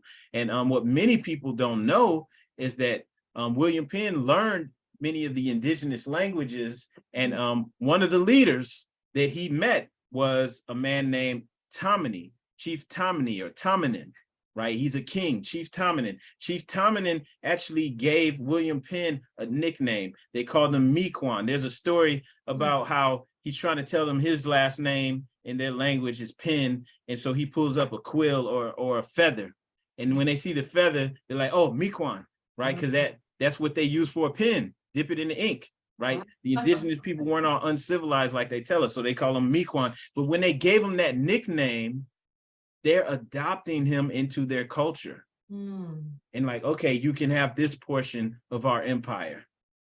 All right, so Chief Tammany did that. And Chief Tammany is honored to this day. If you go to Philadelphia, and we'll speak about Philadelphia, this is important. This is also where William Penn met, in Philadelphia. So Chief Tammany, the king, King Tammany, is honored to this day. There's a huge, immaculate statue. It's like 70 feet tall or something in Philadelphia. I've seen it. And this is it, where you see Chief Tammany and he's got the eagle or the hawk on his shoulder. Okay. And it looks like he's got some type of thing on his head. We'll look at that. But Chief Tammany is honored to this day. There's a place in New York called Tammany Hall. Tammany Hall was turned into a place where European immigrants could come into the country and they could learn how this government works, learn how to participate in government, how the representatives work. They could come in and learn how to be Americans and how to empower themselves. And it was called Tammany Hall. So the people coming in from Ireland and all of these places, they all went into Tammany Hall and learned how to how to take part in the politics here. Okay. And so this is something he's seen as the patron saint of North America, right? He was the chief. He was a sagamore of the Lenape people, that the Delaware Indians. The Delaware Indians are known to this day as the Delaware Moors. Anyone that wants to can look that up on Google. You just look that up. So if you go though to Tammany Hall in New York, you'll see on the inside it has an Islamic dome at the top of the building, and they have this thing that's called the Liberty Cap. Right now, I can't zoom in on this, but if you look down here on the right, you'll see the Liberty Cap, and the Liberty Cap is a tarbouche. It's a fez. It's a red headdress that has a tassel, the Liberty Cap. So they're honoring him. They're putting that in there. It's in your face, but once again, we don't know what we see, right? Somebody could just come up to us and say, "Oh, that's not a fez," and we'll accept that. But in reality, it's right there. It's in our face, okay? And going back to Tammany and William Penn, they signed this treaty. This is an old painting from the 1800s, but it's depicting the Treaty of Penn with the Indians in 1771. This is before the independence of America was claimed, right? So this treaty between William Penn and the delegation from the Native American tribes, and they signed this, but guess where they signed it? The place where they signed it is considered, I guess, modern day Philadelphia, but back then that place was called Sheik. Now remember that Prophet Noble Drew Ali told us the true and divine name of Africa is a Mexam. Okay, Sheik was the place where the chiefs were crowned. The sheiks were crowned. Chief and sheik means the same thing. So within this nation that the Prophet Noble Drew Ali created for us, we have sheiks, we have chiefs. All right. So in this place called Sheik, which is Philadelphia, right? This is the site of the treaty being signed. The reason they did that here, and you can look this stuff up too on Wikipedia. The reason they did that in Sheik is because that's where the Lenape crowned their family Sakima, their family Sagamore. That was another name they had for chiefs. All right, they crowned their chiefs at Sheik. Sheik was the capital. All right, and so other people have interpreted Sheik to mean the place of eels, and they say the place of eels referring to the fish, the eels, the gillless fish that live in the waters, I guess there. But within our society, we have eels and bays. A lot of people pronounce the last name El as eel, right? So in Sheik, this was the meeting place of the eels. This was the place where they crowned their chiefs. All right. And so this is very real. And like I said, this is something that's been hidden in our face the whole time. We just didn't know what we were looking at. Sheik signifies the place of eels. All right. The place where kings are crowned, chiefs are crowned. Wow. All right. Sheiks of Amexem. So this painting, I was at the George Washington Masonic Museum in Washington, D.C. with my wife. And she's like, hey, you see anything about that? And I looked at it and it's like, wow, okay, there's things here that you may not notice. Now, just looking at this image, you can see everybody's here. And what are they doing? This is the inauguration of George Washington, right? The first president of the United States of America. So there's all these people here to witness it. You even have an indigenous couple down here, or family with a baby down here in this boat, and everyone's looking. They're not really looking at George Washington, though. They're all looking up here. Okay, and so what we see up here is, and I hopefully everyone can see this, they're all looking at this sign that says welcome, and you've got the United States of America flag, the bars and stripes, but then over here you've got this red flag that has a white box with the pine cone. Okay, so he's being welcomed into something. And this in this image you can't really see, but that's the Liberty cap. I saw the actual painting, it's red. There's the Liberty cap right there, which once again is the fez. Okay, so let's get into that. Why is that? What is going on here? And want to say something real quickly about this too. Well, I'll come back to that. So that flag, that red flag with the white box with the pine cone, they called that the flag of New England, even though New England didn't really have a flag. Okay, but it's an all red flag, and it's got that white box with the pine cone. Where did that come from? That pine cone in that white box, that's actually the Iroquois flag.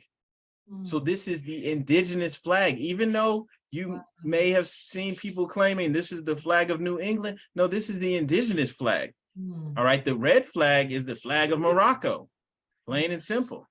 And then you've got that white pine cone on there because of the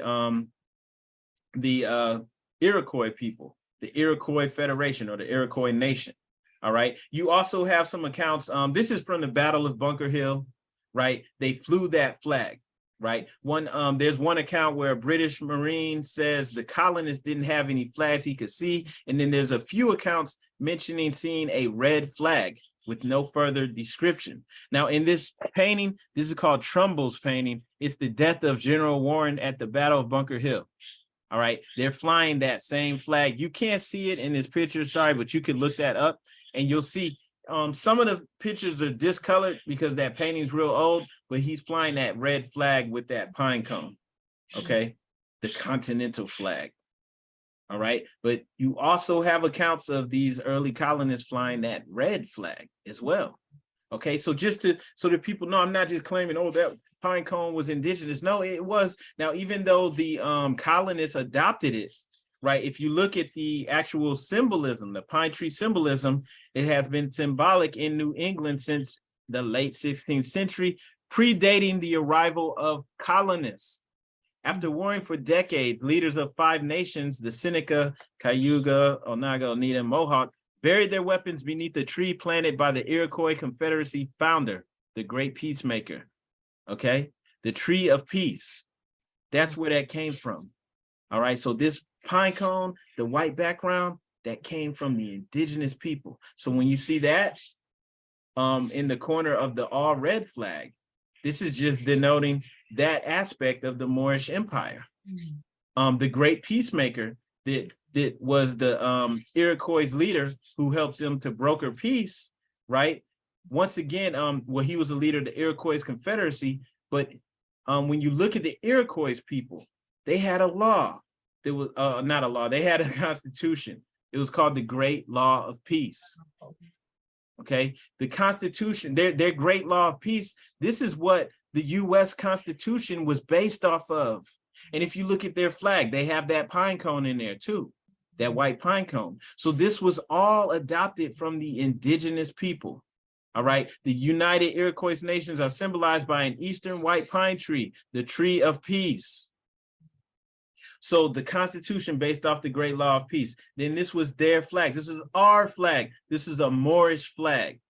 And the reason I'm sharing this is because when you understand this, this is just more description of some of the flags flown in the New England area, right? That pine tree, once again, a symbol that predates European colonial settlement, right? You had the Moors known as the Pennacock. The Algonquin word for Pennacock is children of the pine tree. All right. So this, once again, that's our symbol. Nobody's explaining it to us like that, but that's our symbol. And so just going back to that image of the inauguration, knowing this, truly understanding, you have that flag, which is an indigenous flag, and it's seen in this position from our perspective on the left. And then from our perspective, the U.S. right, more sign of America, the U.S. flag in this position where the Moroccan flag is, and we fly the Moroccan flag where the U.S. flag is. Why? Because they're the ones that's in power. And I'm not saying they're like, we're not part of this country as well. I'm just saying that's what you do. You honor the nation that's in power. So if you look at it from that perspective, they were honoring the indigenous Moors, and they were being welcomed in. And so we're doing a reversal now. We're coming back into our own. They're in power. We're coming back into our own so that we can build up our nation unimpeded upon. We're not out here trying to say we're anti-government or anything like that. We're just building ourselves back up. We know who we are. And so in the past, it was the opposite, where we held the land. They were coming in and asking for a portion for themselves. And so that's why this welcome, you have the Liberty Cap, the fez, and then our flag flown in a superior position, and then theirs in the position, that's honoring that flag. It was the reverse of what we're doing now, right? We're coming back into our own. So this is what's occurring behind the scenes. And that's just in case anyone needs any more proof. There was a battle at Fort Negro. Fort Negro, I believe, was in Florida. Okay, and it was called Fort Negro, even though they were battling the indigenous people to take the land. They called it Fort Negro because the people there would have been classified as Black today. Okay, but guess what color flag they were flying? A solid red flag. And this is from history, right? People can look this up, but once again, nobody's going to explain to you why they flew a solid red flag. Why were they flying any flag, right? They act like the indigenous people didn't even know about anything, right? This is from the Yamasee Indians, and this is from a battle in the 1700s. Not only are they flying a red flag, but if you zoom in on this picture, there's a guy wearing a red turban. There's a guy over here, looks like he has a white fez on. And behind him, there's a guy that's got a turban, which looks like he has a feather in it. Wow. Okay. And they're battling Europeans, and they have the red flag. Okay. So these things have been hidden, and who's been hiding it? Right. And so I don't say this to down any other organizations or attack anyone, but we have to tell the truth. Some people cannot tell the truth. They cannot. They have to keep the secret. We have to reveal it. We have to be revealers of the light. Yes. Excuse me. You said they cannot tell. They cannot. There's some people that take oaths that prevent them from telling us who we are. Even if you are wearing, say you have your turban on, or I have my fez on, and we know who we are, we can have different conversations with these people who know the truth but can't speak on it. We can have a totally different conversation with them now because we're in the know, because we know that we're Moors. Can you explain that fez right there? I see a sword. Yes. So this man is more than likely a Shriner. Okay. All right. And the Shrine is an organization. I'm actually going to speak about this too a little bit later. But the Shrine is an organization where you, when you're a master Mason, you are able to, a master Freemason, you are able to become a Shriner, a member of the Noble Shrine. All right. And Shriners wear many things that have Moorish origin, which we'll get to. We'll explain exactly why they're doing this. Okay. And why the secret is being told or being kept. This what you see on the screen is a quote from a speech given by Henry Berry in the Virginia House of Delegates, 1832. He's describing the situation as it existed at that time in many parts of the South. And he's speaking to the Virginia House of Delegates, and he says, "We have, as far as possible, closed every avenue by which light may enter the slave's mind. If we could extinguish the capacity to see the light, our work would be complete. They would then be on a level with the beast of the field, and we should be safe." Anyone can go look this up. This is from the Virginia House of Delegates in 1832, speaking about extinguishing the capacity to even see the light. And for people who are laymen, who don't understand the mystical terms he's speaking of when he's saying cutting off the light, right? That makes no sense. It just sounds racist, right? But when he's speaking about the light, the true knowledge of who we are, and then what to do with that understanding, right? This was cut off from us when we were branded Negroes. There's a quote from the prophet, Noble Drew Ali, it's called Drew Ali in Time, where he says in 1774, the light was cut off from the ancient Moors, and that is why Allah sent us a prophet in 1886 to prepare the light that was out. And then in 1925, the prophet said, "I've mended the broken wires and have connected them with higher powers. Come on, Asiatic, don't you want to go?" He's got some more quotes where he speaks about coming from darkness into light. But basically what he's speaking about is reconnecting us to who we are, right? Nobody's going to do that for us. He took the cover. This is a quote from him where he said, "I took the cover off of all the secret organizations." Okay. And so once again, this is not to knock any organizations or anything, right? It's like a game was being played. They could not reveal this to us. We have to rise on our own. This is a challenge for us. Everyone has challenges to deal with, and this is one of ours. So a lot of this stuff has been hidden in plain sight for the longest. If you look up in the left-hand corner, you see what looks like the Moroccan flag or the Moorish flag. And you have the Eye of Providence and these two pillars. This is on the ceiling of the Grand Lodge of England. Wow. And sure, people can explain all the mystical meanings behind it and why that's not the Moroccan flag, but come on, it's the Moroccan flag. It's hidden right there, right? And so even the symbolism from Masonry, where you have the burying of Hiram Abiff and the placing of him in the coffin. That coffin also has the flag, the Moroccan flag on it, right? This is symbolic for us as a people. Okay, all of this stuff has been hidden in our face. We just didn't know what we were truly looking at. This video is not playing, but it was just video of that flag that's at the top. It's the tapestry in the ceiling of the Grand Lodge of England, which is the oldest Freemasonic lodge in the world, if you don't consider ancient Egypt.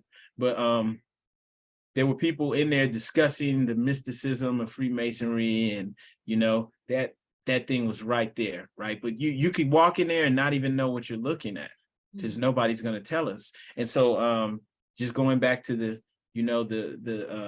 statement where it's being spoken of potentially the real origin of the word America, right? America, America, Morocco, just come on, man. It's been hidden here the whole time. Now, going back to the Shriners organization, and I hope nobody takes this as like some type of attack, because it's not. We're just telling the truth. Everything that they do, the Shriners, they do good work. Like they have the Shrine Hospital. They also have the Shriner Circus. They do these parades where they're driving around in little Corvettes. We don't even know that is all symbolic of the Moors. The Moors, well, as spoken of earlier, ruled Europe for nearly 800 years. They ruled the seas, literally. Everyone had to have some type of treaty with them, or their ships would get raided and stopped by Moorish pirates or by Moors who were, sailing and patrolling the seas. They had these smaller boats that they called corvettes, right? And they would sail along the European ships to capture them, sometimes even selling them into slavery. And so when you understand that history, when you see, like you may never have seen this, but then they even depicted this in a cartoon of The Simpsons. So if you ever see something like this taking place with the Shriners having like a little parade and they're in these little Corvettes, that's why, right? Just like the thing they're wearing on their head, that's obviously our fez. That's the Moorish headdress, right? But there's a reason why, also why these secrets are being kept. If you'll see this medallion, this is something that's given to diplomats and people who are overseas personnel by the Royal British Queen. Okay, and if you pay attention to it, you'll see that it's a pale-skinned man who's stepping on the head of a darker-skinned man. Okay, also the Queen of England wears this herself as well, this medallion, right? And so, you know, in many ways, the conquest of the Moors, it's never ended. They erased the name Moor so that we didn't even understand who we are. This image is from the Masonic Museum in Washington, D.C., and it's a Shriner who's, or, you know, it's a guy who's a member of the Mystic Order of the Mystic Order of the Veiled, the Enchanted Realm of the Prophets. I think I messed that up, but their headquarters is actually here in Columbus, and he's got on a black fez that says El Bay on it, right? And so in many ways, they're wearing our headdress, and they're also carrying on our traditions, ruling as custodians of our empire. You know, and you know, they could say that, well, they abandoned their faith, they abandoned their ways, they're carrying it on. Okay, and they're not going to tell us who we are. A lot of people will deny this. But if people want to deny it, why is it that the greeting for Shriners, why is it Assalamu alaikum? What? I did not know that. That's the actual greeting for Shriners. You say Assalamu alaikum, wa alaikum salam. So if you're out with your fez or your turban on, and you see someone who, I mean, I don't know how you would know they're a Shriner, because they're not going to be wearing their fez unless they're at a Shriner event. But you know, you can say Assalamu alaikum, and they should return with, you know, peace be unto you, wa alaikum salam, right? And there's a reason why they do this, though. Okay, and if you ask me, I would say that Shriners take the Shahada too, which is where you declare that there's no God but Allah, and it's done in private. Now, once again, that's not going to be admitted.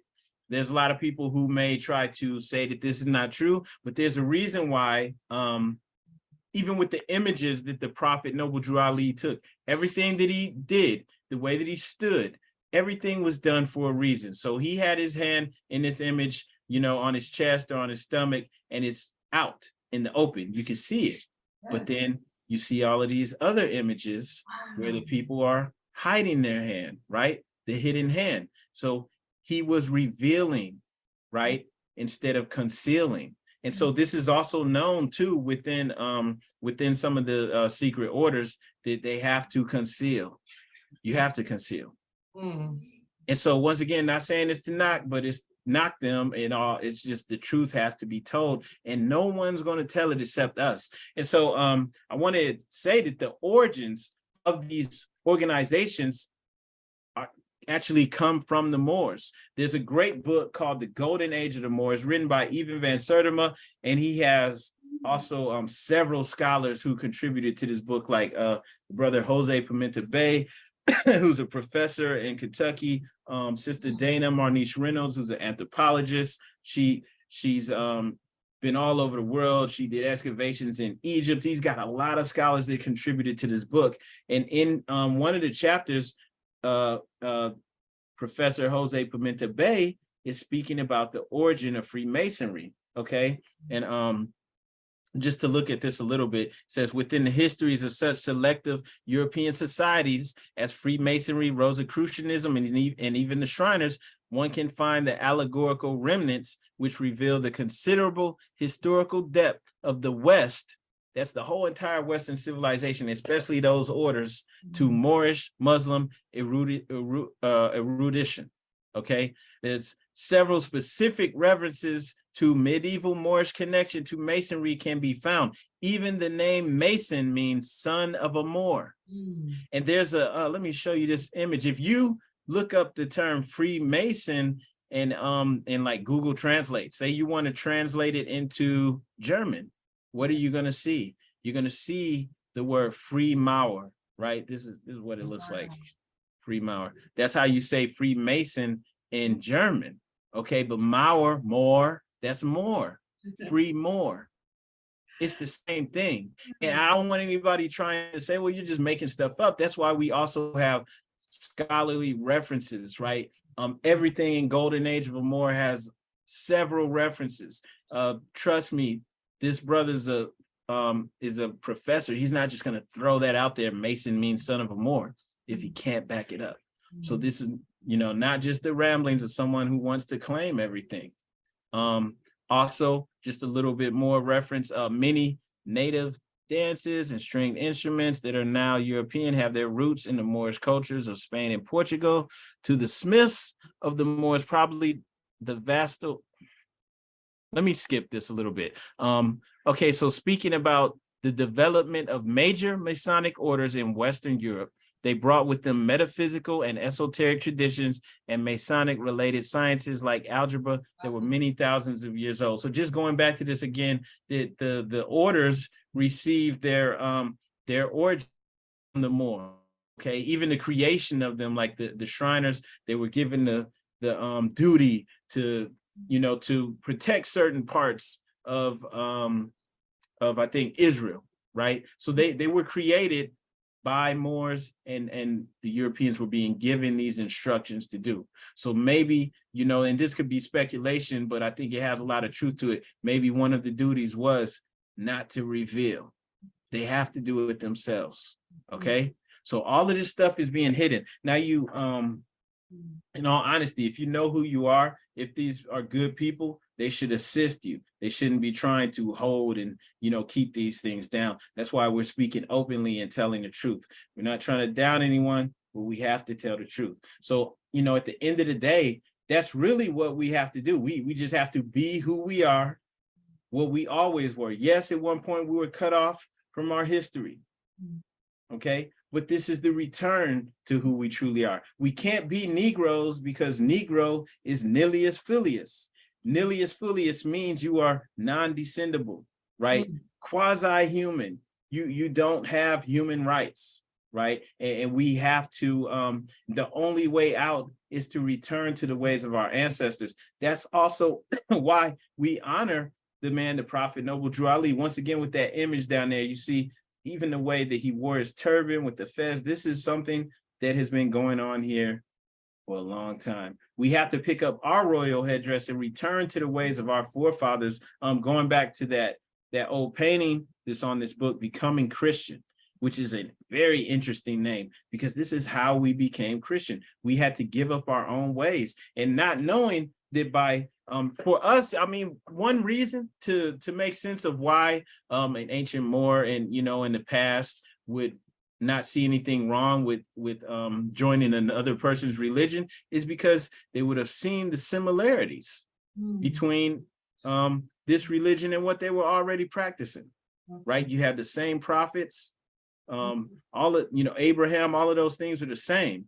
Right. And so they maybe didn't, in many ways didn't see anything wrong, or they were making political alliances, but it worked against them because they were also being branded Negro, which means slave. And that means you descend from slaves, not the creators of civilization. And so I really think that this is something that affects us all, and it by returning to the ways of our ancestors for the people, the so-called Black people out there, this is how we can fix many of the things that are ailing our country, our people. And once again, it's something that affects everybody, like not just our people. We do have influence. We influence people of all ethnic groups, and we even spread out into other countries. You could be somewhere in Germany and you might see a person of European descent sagging their pants, just like the guy that I saw at Walmart. And it's like, what is going on here? Why are you doing this? Right. So they're being influenced. And some of the things may not be as innocent as doing something like that. That's just, you see children around. Nobody wants to see that. But some of the things too that we're being pushed towards, which would be things like not valuing our families, drug addiction, alcoholism. These are all things that go against our very nature. And the thing that's up here on the screen, this is what the prophet actually created. When he created the Moorish Science Temple of America, he created a theocracy, an Islamic society.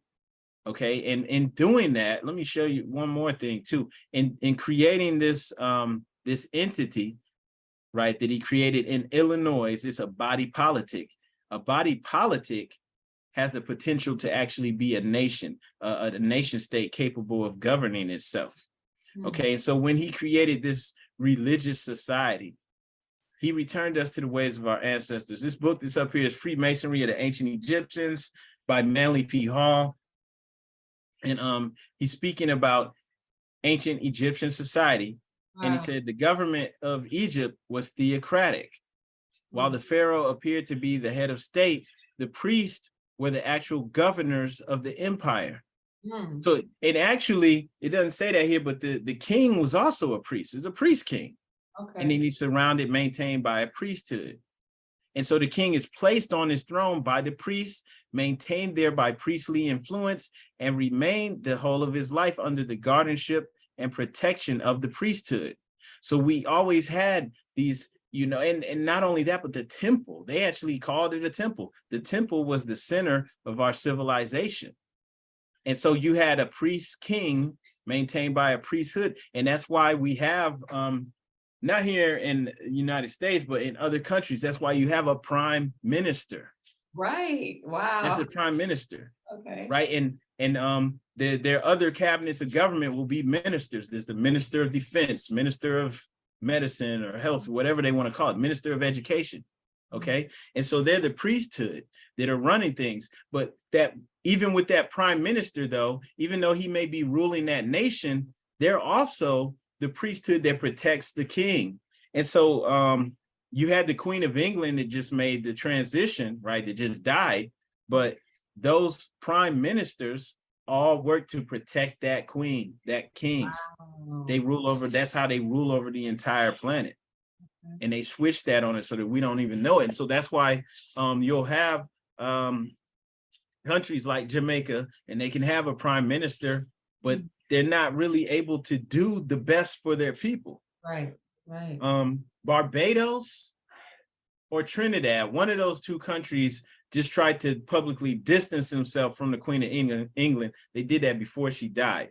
Okay. And the reason why something like that needs to be done for those people for real is because, once again, even their leaders have to take oath and protect that king or queen of England.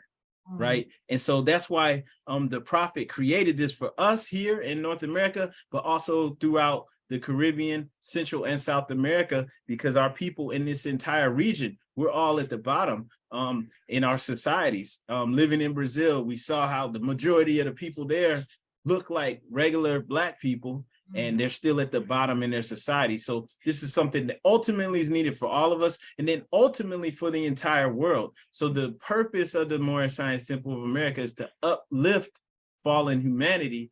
That would, of course, start with us first, because we can't help anyone else if we're at the bottom, but then ultimately it's for the entire world, you know, to help everyone to realize our full potential. And it's really all about learning to subdue our lower self. And when you go back to ancient Egypt, that's what it was all about. It was all about subduing the lower self. So we're truly returning to the ways of our ancestors, not just in lip service. We're about doing the work on ourselves, building up our communities and building them off of these divine principles so that we can truly do something about the corruption and the things that we're going through. Okay. And this is the thing that, you know, when we look at it in the proper light, now it starts to make sense with some of the things that we see in history that shouldn't, you know, there should be no pyramids. Because when you look at the way that they're built, the precision and everything like that, it makes no sense if we all were cavemen, you know, just a few thousands of years ago. So that obviously is not true. But now when you look at it like this, you can understand how things have been suppressed. And in suppressing that holds us all back. you know? And so ultimately with us as Moorish Americans, the reason why I would say we're Muslims who practice Islam is not because we're trying to force everybody to do some religion. No, Islam ultimately means peace. Just yesterday was in an Ethiopian restaurant and I walk in and they thought I was Ethiopian. I didn't even know I looked like I was Ethiopian until I moved here. But they're like salam, salam, and I'm salam, you know. And so salam is in the Aramaic language. I think I'm saying that right. For Ethiopians, it means peace. Islam means peace. Shalom, you know, what Jews would say, shalom, it all means peace. So Islam means peace, and submitting to the will of the creator, whatever you call the creator, right, would be peace. We have these divine principles of love, truth, peace, freedom, and justice, which we hold ourselves to, which is actually ancient. And it all goes back to subduing our own carnal nature. This is why you'll see this image on the screen. We see things like this all the time. This is from an old tomb, you know, coffin from an Egyptian pharaoh, and you see the tools here, the flask for whipping the animal, and then the flail for you know, gently pulling them into you for the herder, for the shepherd, or the shepherd king. And these were all metaphorical tools for subduing our own lower animal self. You've got the shepherd staff for mercy and the flail for severity, and that gives you balance. We use both of these tools to subdue animals, right? And so these are, you know, this symbology was all over the place, over in Egypt over there, and also in Egypt over here, right, in the temples. This was always there because at the end of our day, like, the temples were the center of our society, and we're always working on subduing our lower self. And the reason that we're in the position we're at now is because we kind of went in reverse. Wow. That's why our civilizations fell. That's why in Atlantis would have destroyed itself. But now it's time to go in the opposite direction. And I know I just did a lot of talking, but I hopefully, you know, if you have any questions or anything to say, feel free. I know I was going pretty long. It was beautiful. No, I appreciate the dissertation, and the presentation is absolutely beautiful. And I'm telling you, it all goes back to, like you said, conquering our lower self. That ministered to me on so many different levels. Because now what I see in the music and the movies and everything, and even in our civilization, is blowing up the whole ideology of everything has to deal with your lower self. You know, the sacral chakra, being kicked into survival mode, and talking about sex, drugs, and all that. You see the opposite, or at the antithesis of what we're supposed to be doing. Yeah. Wow. And you know, I mean, maybe there's more learning that had to be done, and so that's why we had to fall even further. You know, we have to look at things, you know, with a positive outlook and understand it. You know, ultimately everything is in divine order, even if it looks like the bad guys are winning, right? There's no bad guys. There's a verse from the Holy Quran of the Moorish Science Temple of America that says, without a foe, a soldier never knows his strength. So even these things that we see that appear to be working against us, and they are doing this to us, it's only here to strengthen us. And if we weren't strong enough to overcome it, we wouldn't even be here. And I think the world really needs this message and needs this energy so that we can fulfill our purpose. And this is for all ethnic groups out there, everyone. You know, to understand, like, this, there's no they can't defeat us. Right, they are terrified of us. They are doing their job. You know, there's no they. Yeah, everything is in divine order. So, you know, some of these things that look negative is just there to strengthen us so that we can overcome it. In the Quran, revealed to the Prophet Muhammad, in Surah 2, Ayah 30, Allah is speaking to the angels. The angels are asking him why he would create man and make him his vice regent on earth. The vice regent is the earthly representative of God. They're like, he's going to be there causing mayhem and mischief. And Allah's just like responding to the angels, I know what you know not. And they're asking this because we have free will.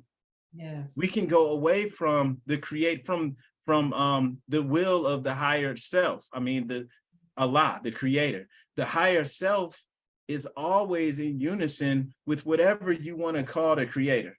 It's always in unison. And if we learn to do this, we can always get the answer. We're always connected to everything, right? We always have that way. It's there.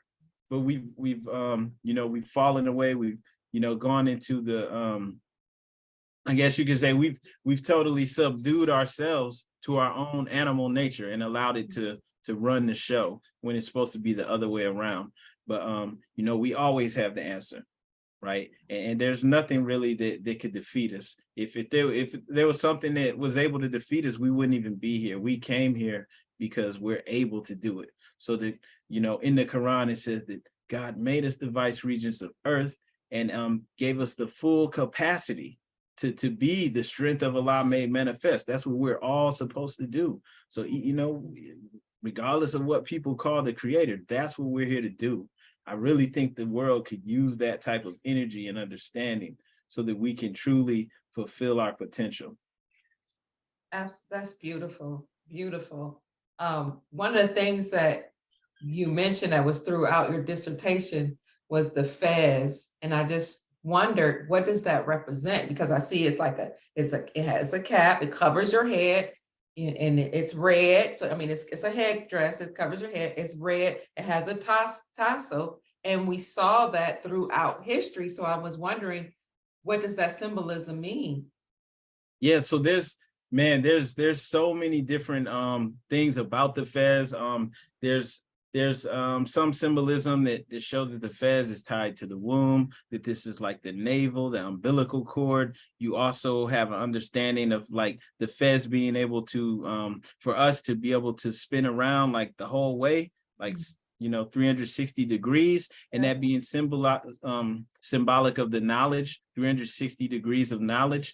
This has always been seen as the wearers of it as being scholars. This is why when you graduate, whatever you're graduating, high school, college, you wear the graduation cap, and it has the tassel. It's not standing tall like a fez. It's like a flattened fez.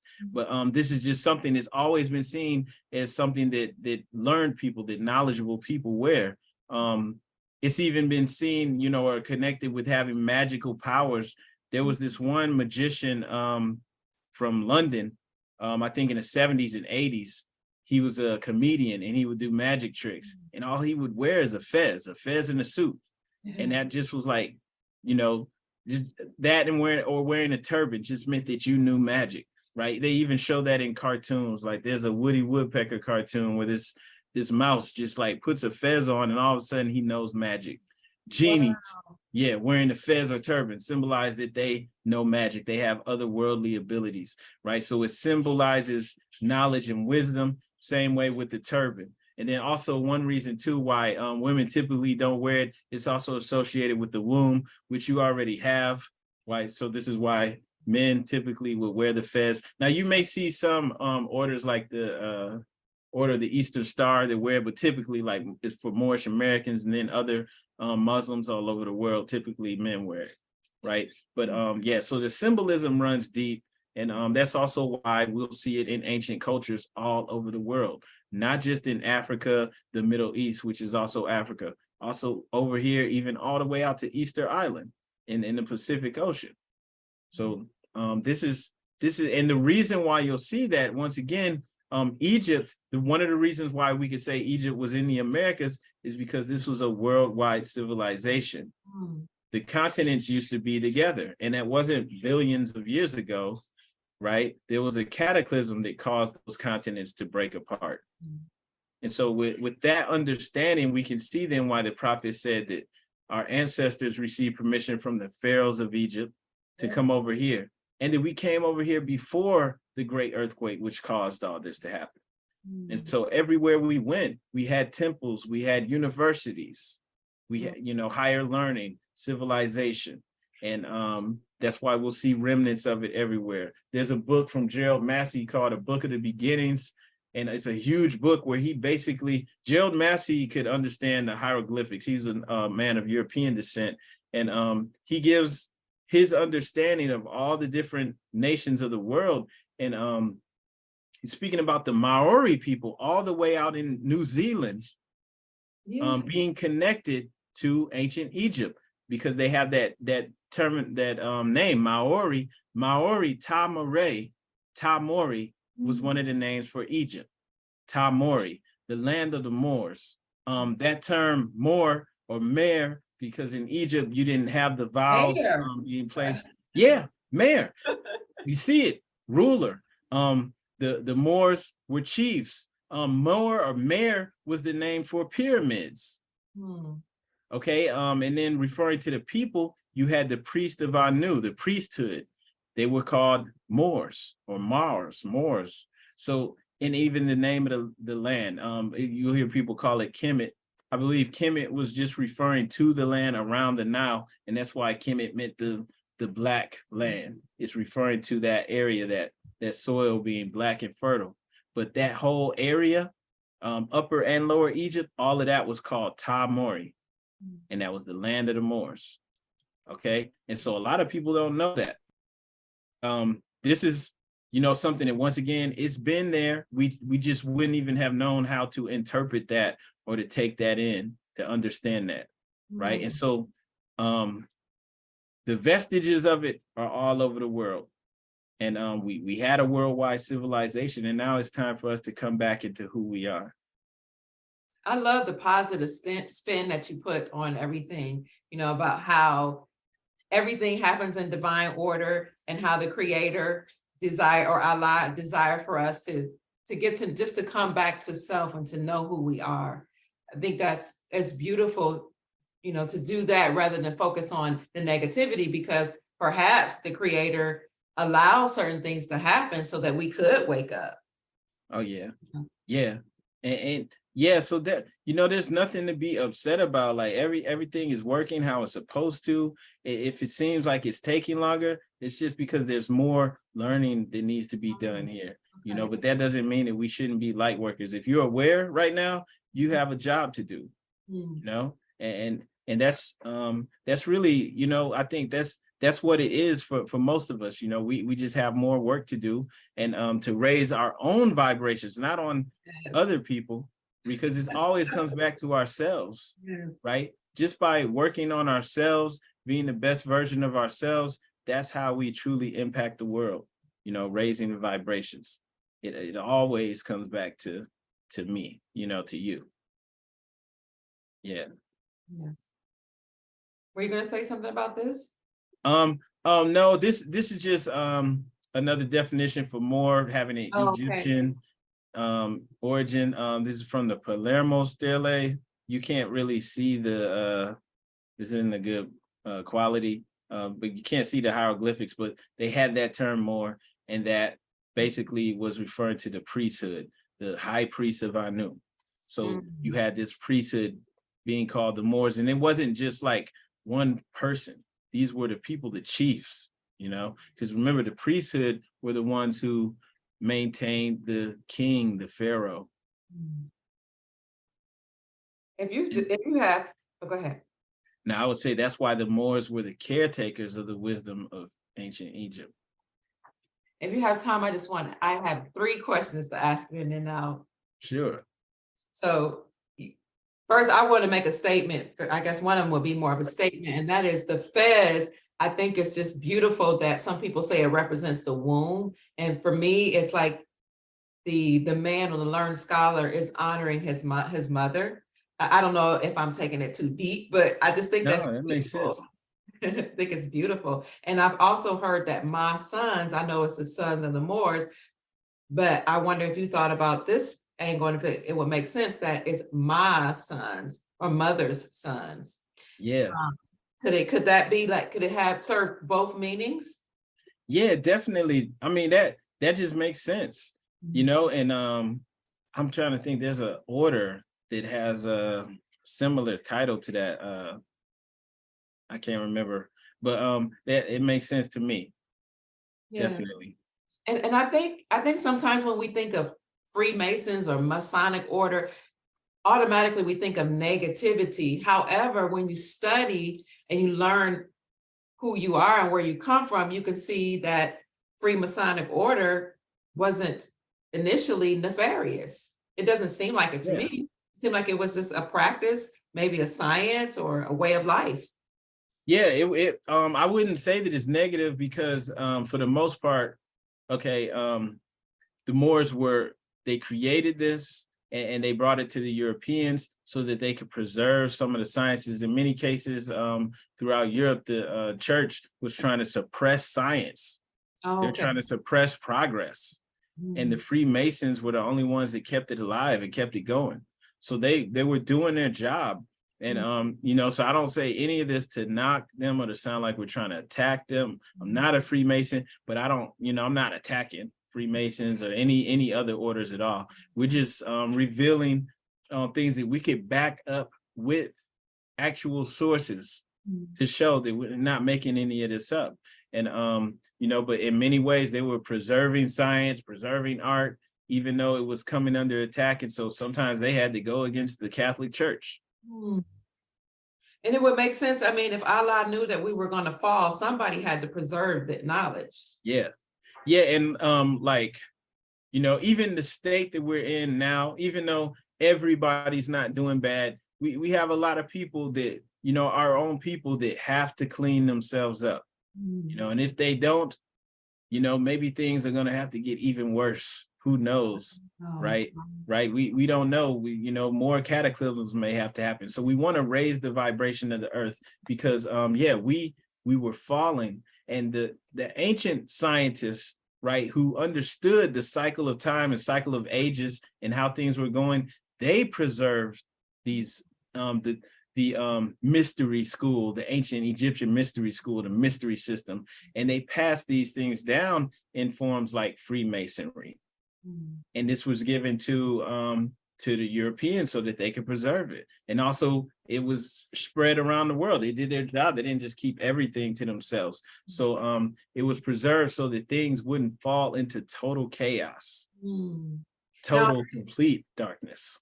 Now I did notice, right, and thank God, praise Allah, all praises to the Creator that we didn't fall into utter complete darkness, and we can see a resurgence of us waking up.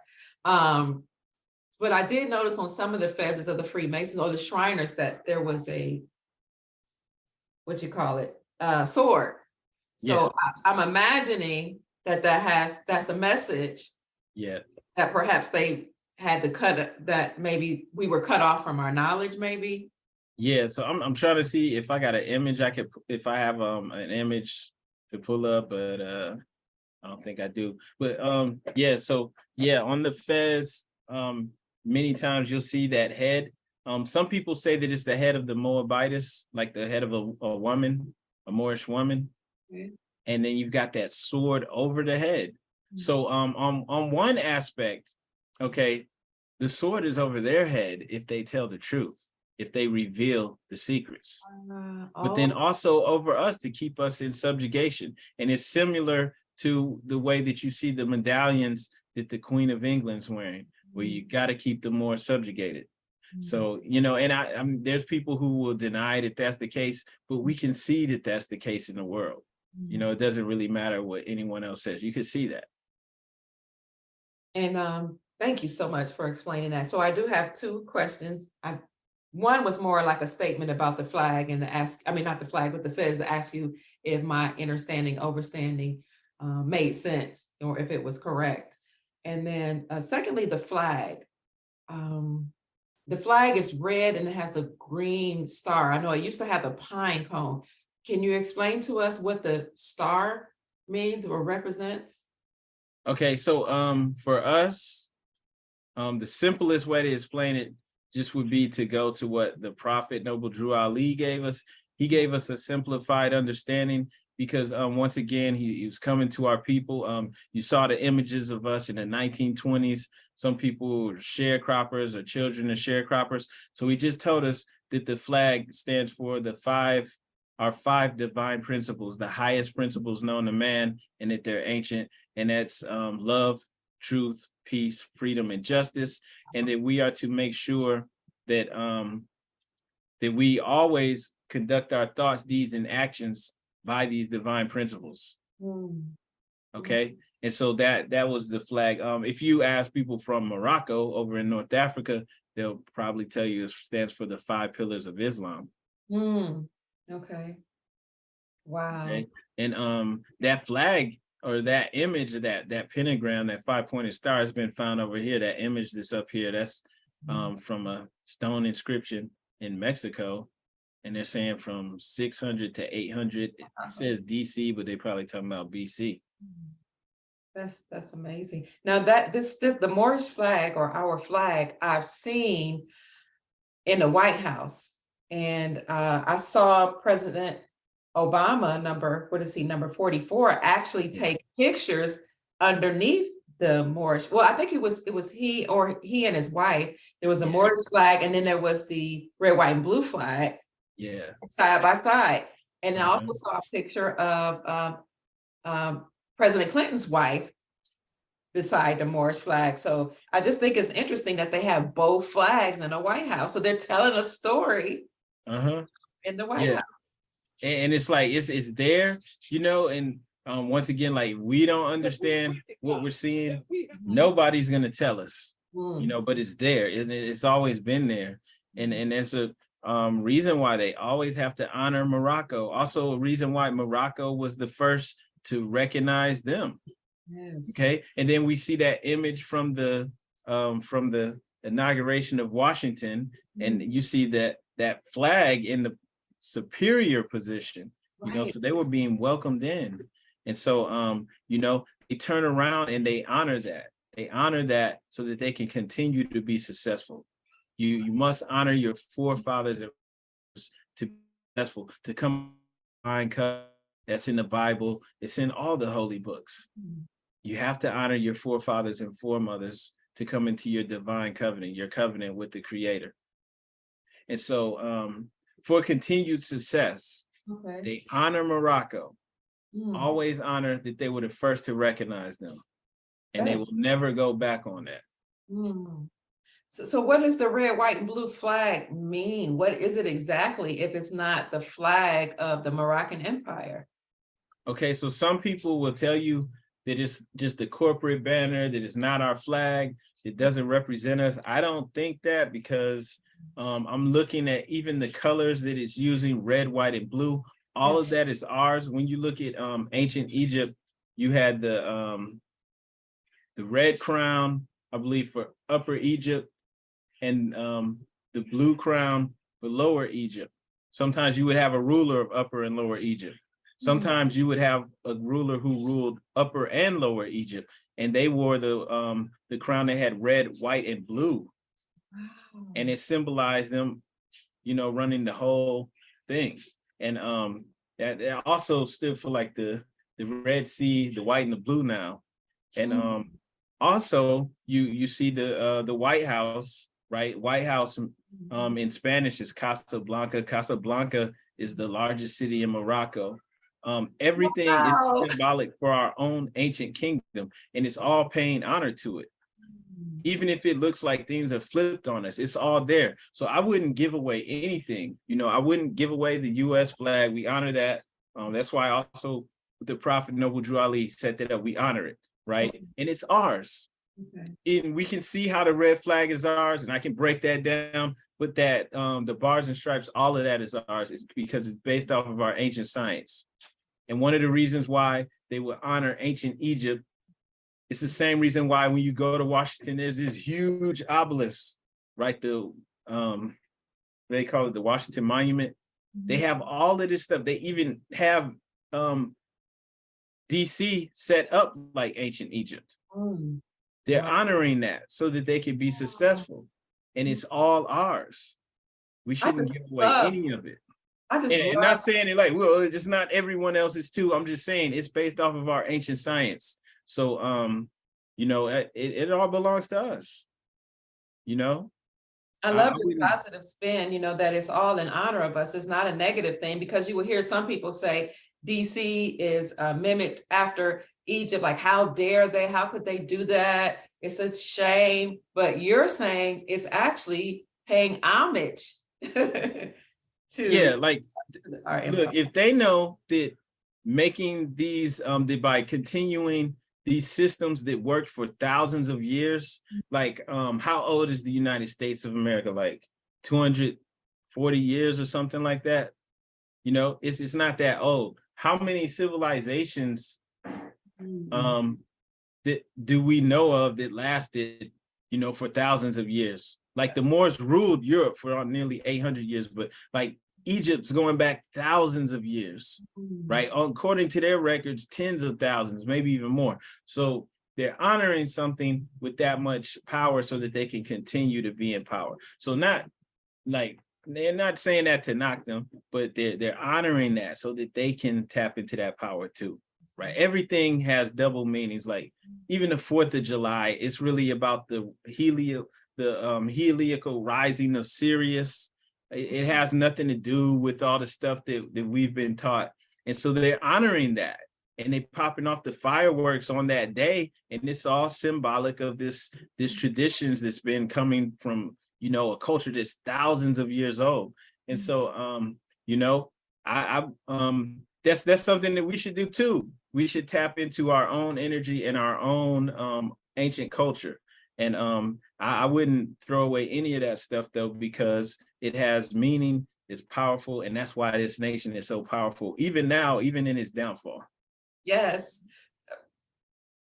When I tell you, you have truly raised my vibrations. And I say that all the time on my channel, and I mean it. But the level of knowledge and wisdom and information that you have is deep. It's on a spiritual level, you know, and it spoke to me, it resonated with me. It makes me happy about being a part of this vast empire, this beautiful culture, you know, that I only knew a little bit about. So I thank you. And I honor you, and I honor your wife too, because in order to do such a great work, you know, you will have to be in partnership or in alignment with, you know, a woman who supports your dream and your vision. So I just say thank you so much. I honor you. I'm ecstatic. I'm pleased, and this would lead me to my last question. I feel that, and you can help me out here, all the information that you're talking about today is important as we see the restoration of the republic, our restored republic, which is something that would benefit us all of us here in America, every ethnicity, and it assists the entire planet. Yes, definitely. So, oh no, I'm sorry. No. So yeah, I just wanted you to respond to that in your own way.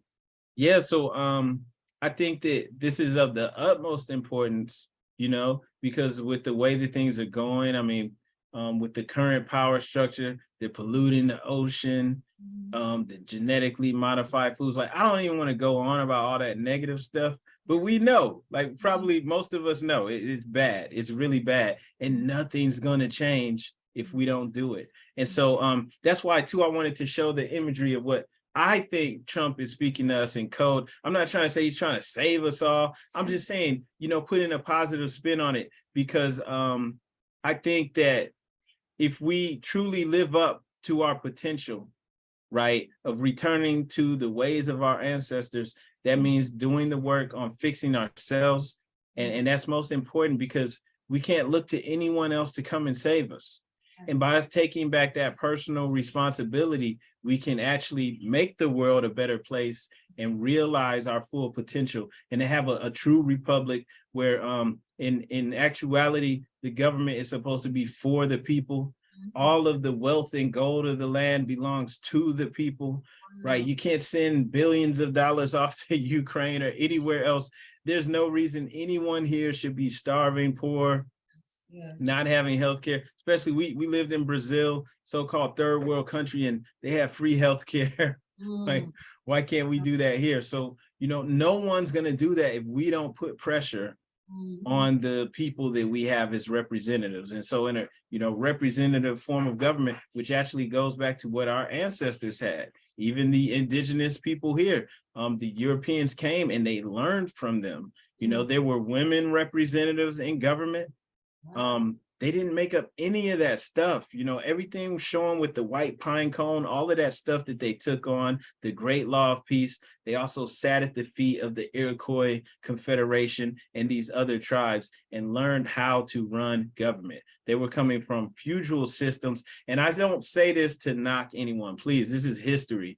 They were coming from feudal systems with lords who represented the monarch, and you were either in nobility, or you were a merchant, or you were a peasant, and that's it.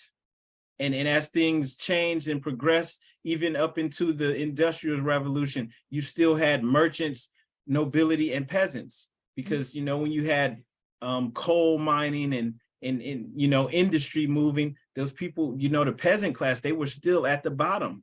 Right. So this was the land of milk and honey. Right. And it started to affect the entire world and change the world. So America is beautiful, and it's great that we have all these people here from all over the world. We can all learn, we all bring and contribute to this. This is a message of love, and we can truly realize our potential, because what we've done, it's been good and it's been bad, but we can make it even better. So we do need to return to our divine principles, and instead of the degradation and the ridiculousness of the things are headed towards, we need to turn it around. And in order, to fully come into that form of government with representatives that really speak for the people and do the will of the people, and all of these resources, all of this money and things that we have here, it's for us. That's what we have to go back to, and drain the swamp, whatever, get rid of all of these rats that are self-serving. No one's going to do it if we don't step up. So I think this is of the utmost importance, and I'm all for it. And I honor you. I honor you because because of what you said in your bio, the last part of that, all of it is beautiful. I'm just keying in on the last part of that. You said you and your wife are leaders of the local temple, and you teach and do the great work of uplifting fallen humanity. Yes. So it's not just one specific race, it's humanity. You're uplifting us all, doing the work of helping us to discover self, who we are, and for us to learn the 5 divine principles and live by them. Yes. Yes, that's what it's truly about. We honor you too. And one thing too that we did to at least to contribute to helping people to realize their potential years ago. Believe you got our book. My wife and I wrote a book that's got like an audio book and a neuro-linguistic programming portion of it called the 40-Day Master System. Yes. And it's all about learning how to tap into your own abilities, realizing your full potential, right? And it's called the 40-Day Master System. Anyone can get that at 40daymastersystem.com. Okay. But that's just one of the things that we did to assist. And then also with our temple in Central Ohio, anyone that wants to help us do the good work, whether you want to join or just want to assist, it's MoorishaMericans.com, and anyone can come and help in the great work, because I think it's something that we need all Americans to work together on, whether you're Amish or whatever. We can all work together. We can learn a lot from the Amish. They have their own communities, they're growing their own food. So I'm saying anyone who wants to assist and help, please come to the table and let's work together to truly make this a better place, to truly make it great again. To make America great again, to make Earth great again. Yes, make the Earth great again. Go on. Yes. And just imagine if if people like all the young people that are rapping, if they, instead of like talking about selling drugs and killing people and just being sexually immoral, if they were talking about raising your vibration, growing your own food, being better people. I mean, that's possible. And we have influence people in Japan, people all over the world are being influenced by us in the negative way. So we could use our power for good, you know? So this is really important for us to do our part to help to clean up and to assist to make the world a better place. That's absolutely beautiful. I heard you talk about the 40-day, what is it, 40-day master system? Yes. I remember you telling me about that, I want to say years ago. Yeah, you might have gotten it years ago. I know we got your book too, but yeah, just go to 40daymastersystem.com. And we wrote that book to assist others in realizing their potential, tapping into the hidden power within. You know, we all create our reality ultimately. And so that's just one thing that we wanted to do to contribute. It's also got a portion of self-hypnosis into it. There's an audio portion, there's a book you can read or you can listen to. And it's a program that you do for 40 days. You just listen to the self-hypnosis portion and follow the instructions, and it can help you to change your life, to take control of the power that we all have within us. It's like untapped potential. Just everyone has this unlimited potential. There's no reason for any of us to to be feeling down on ourselves or feel like we can't accomplish our goals, and really want to help people do that, because that's really what it's about. If we're all at least working towards realizing our potential, we have nothing to worry about. This world will be amazing, but better than we could even imagine. That is beautiful. I'm ready for us ascending to the higher dimensions. I'm so ready for it. That's why I keep talking about it on my channel. And I see you doing the work to contribute to that. And you didn't ask for this, but I'm just wondering, if someone wanted to support the work that you're doing, how could we support you? Financially, Okay. I'm talking about financially right now. Okay, well, on Cash App, could just Cash App $Moors in America, Okay. MOORSINAMERICA, $Moors in America. And want to temple, just go to Moorishamericans.com, Moorishamericans.com. And there's you can just click on the button to donate at the top, or to send dues to the temple, and anyone can donate. I'm really interested in studying more, and maybe learning of how we could start a temple in my community. We also just go to Moorishamericans.com. I'll send you the information, but we do the classes on Zoom too. We do them every week, every Friday and Sunday at 7 p.m. Eastern Standard Time. And that's open to the whole world. It doesn't matter where you live. It's not just for Black people. It's open to everyone. Okay, so I want to thank you so much for opening our eyes, for teaching us, for inspiring us, for raising our vibrations. And before I end, I just want to tell everybody that Brother Lloyd Michael Douglas, or also known as Douglas L., can be found on he has a podcast at moorsinamerica.com. Is that correct? Yes. Podcast, Moors in America. Right. He has a YouTube channel that's called Moors in America. Is it just Moors in America? Seems like I see it. Yeah, on YouTube, I think it's Moors in America 7. Moors in America 7. Moors in America 7. And but if you type Moors in America, it's gonna come up. Okay. And I love the fezzes. So family, if you're interested in the fez, which I know my son is, my eldest son is interested, just visit his store at www.moorishfez.com. Is that correct? Okay. Yes. And then his temple website is www.moorishamericans with an S, plural.com. And his marketing services is at what is that? realtrafficmarketing.com. That's what I do for a living. So been doing it for years. I can help anyone with their business to increase clients, to find more leads, whatever type of business you have. I work for small businesses, large corporations, and that's what I do. So whether you're need social media marketing or just internet marketing for your website, want to come up higher on Google, can do it for you. What about branding? Do you help with branding? I can assist you with that too. Yes.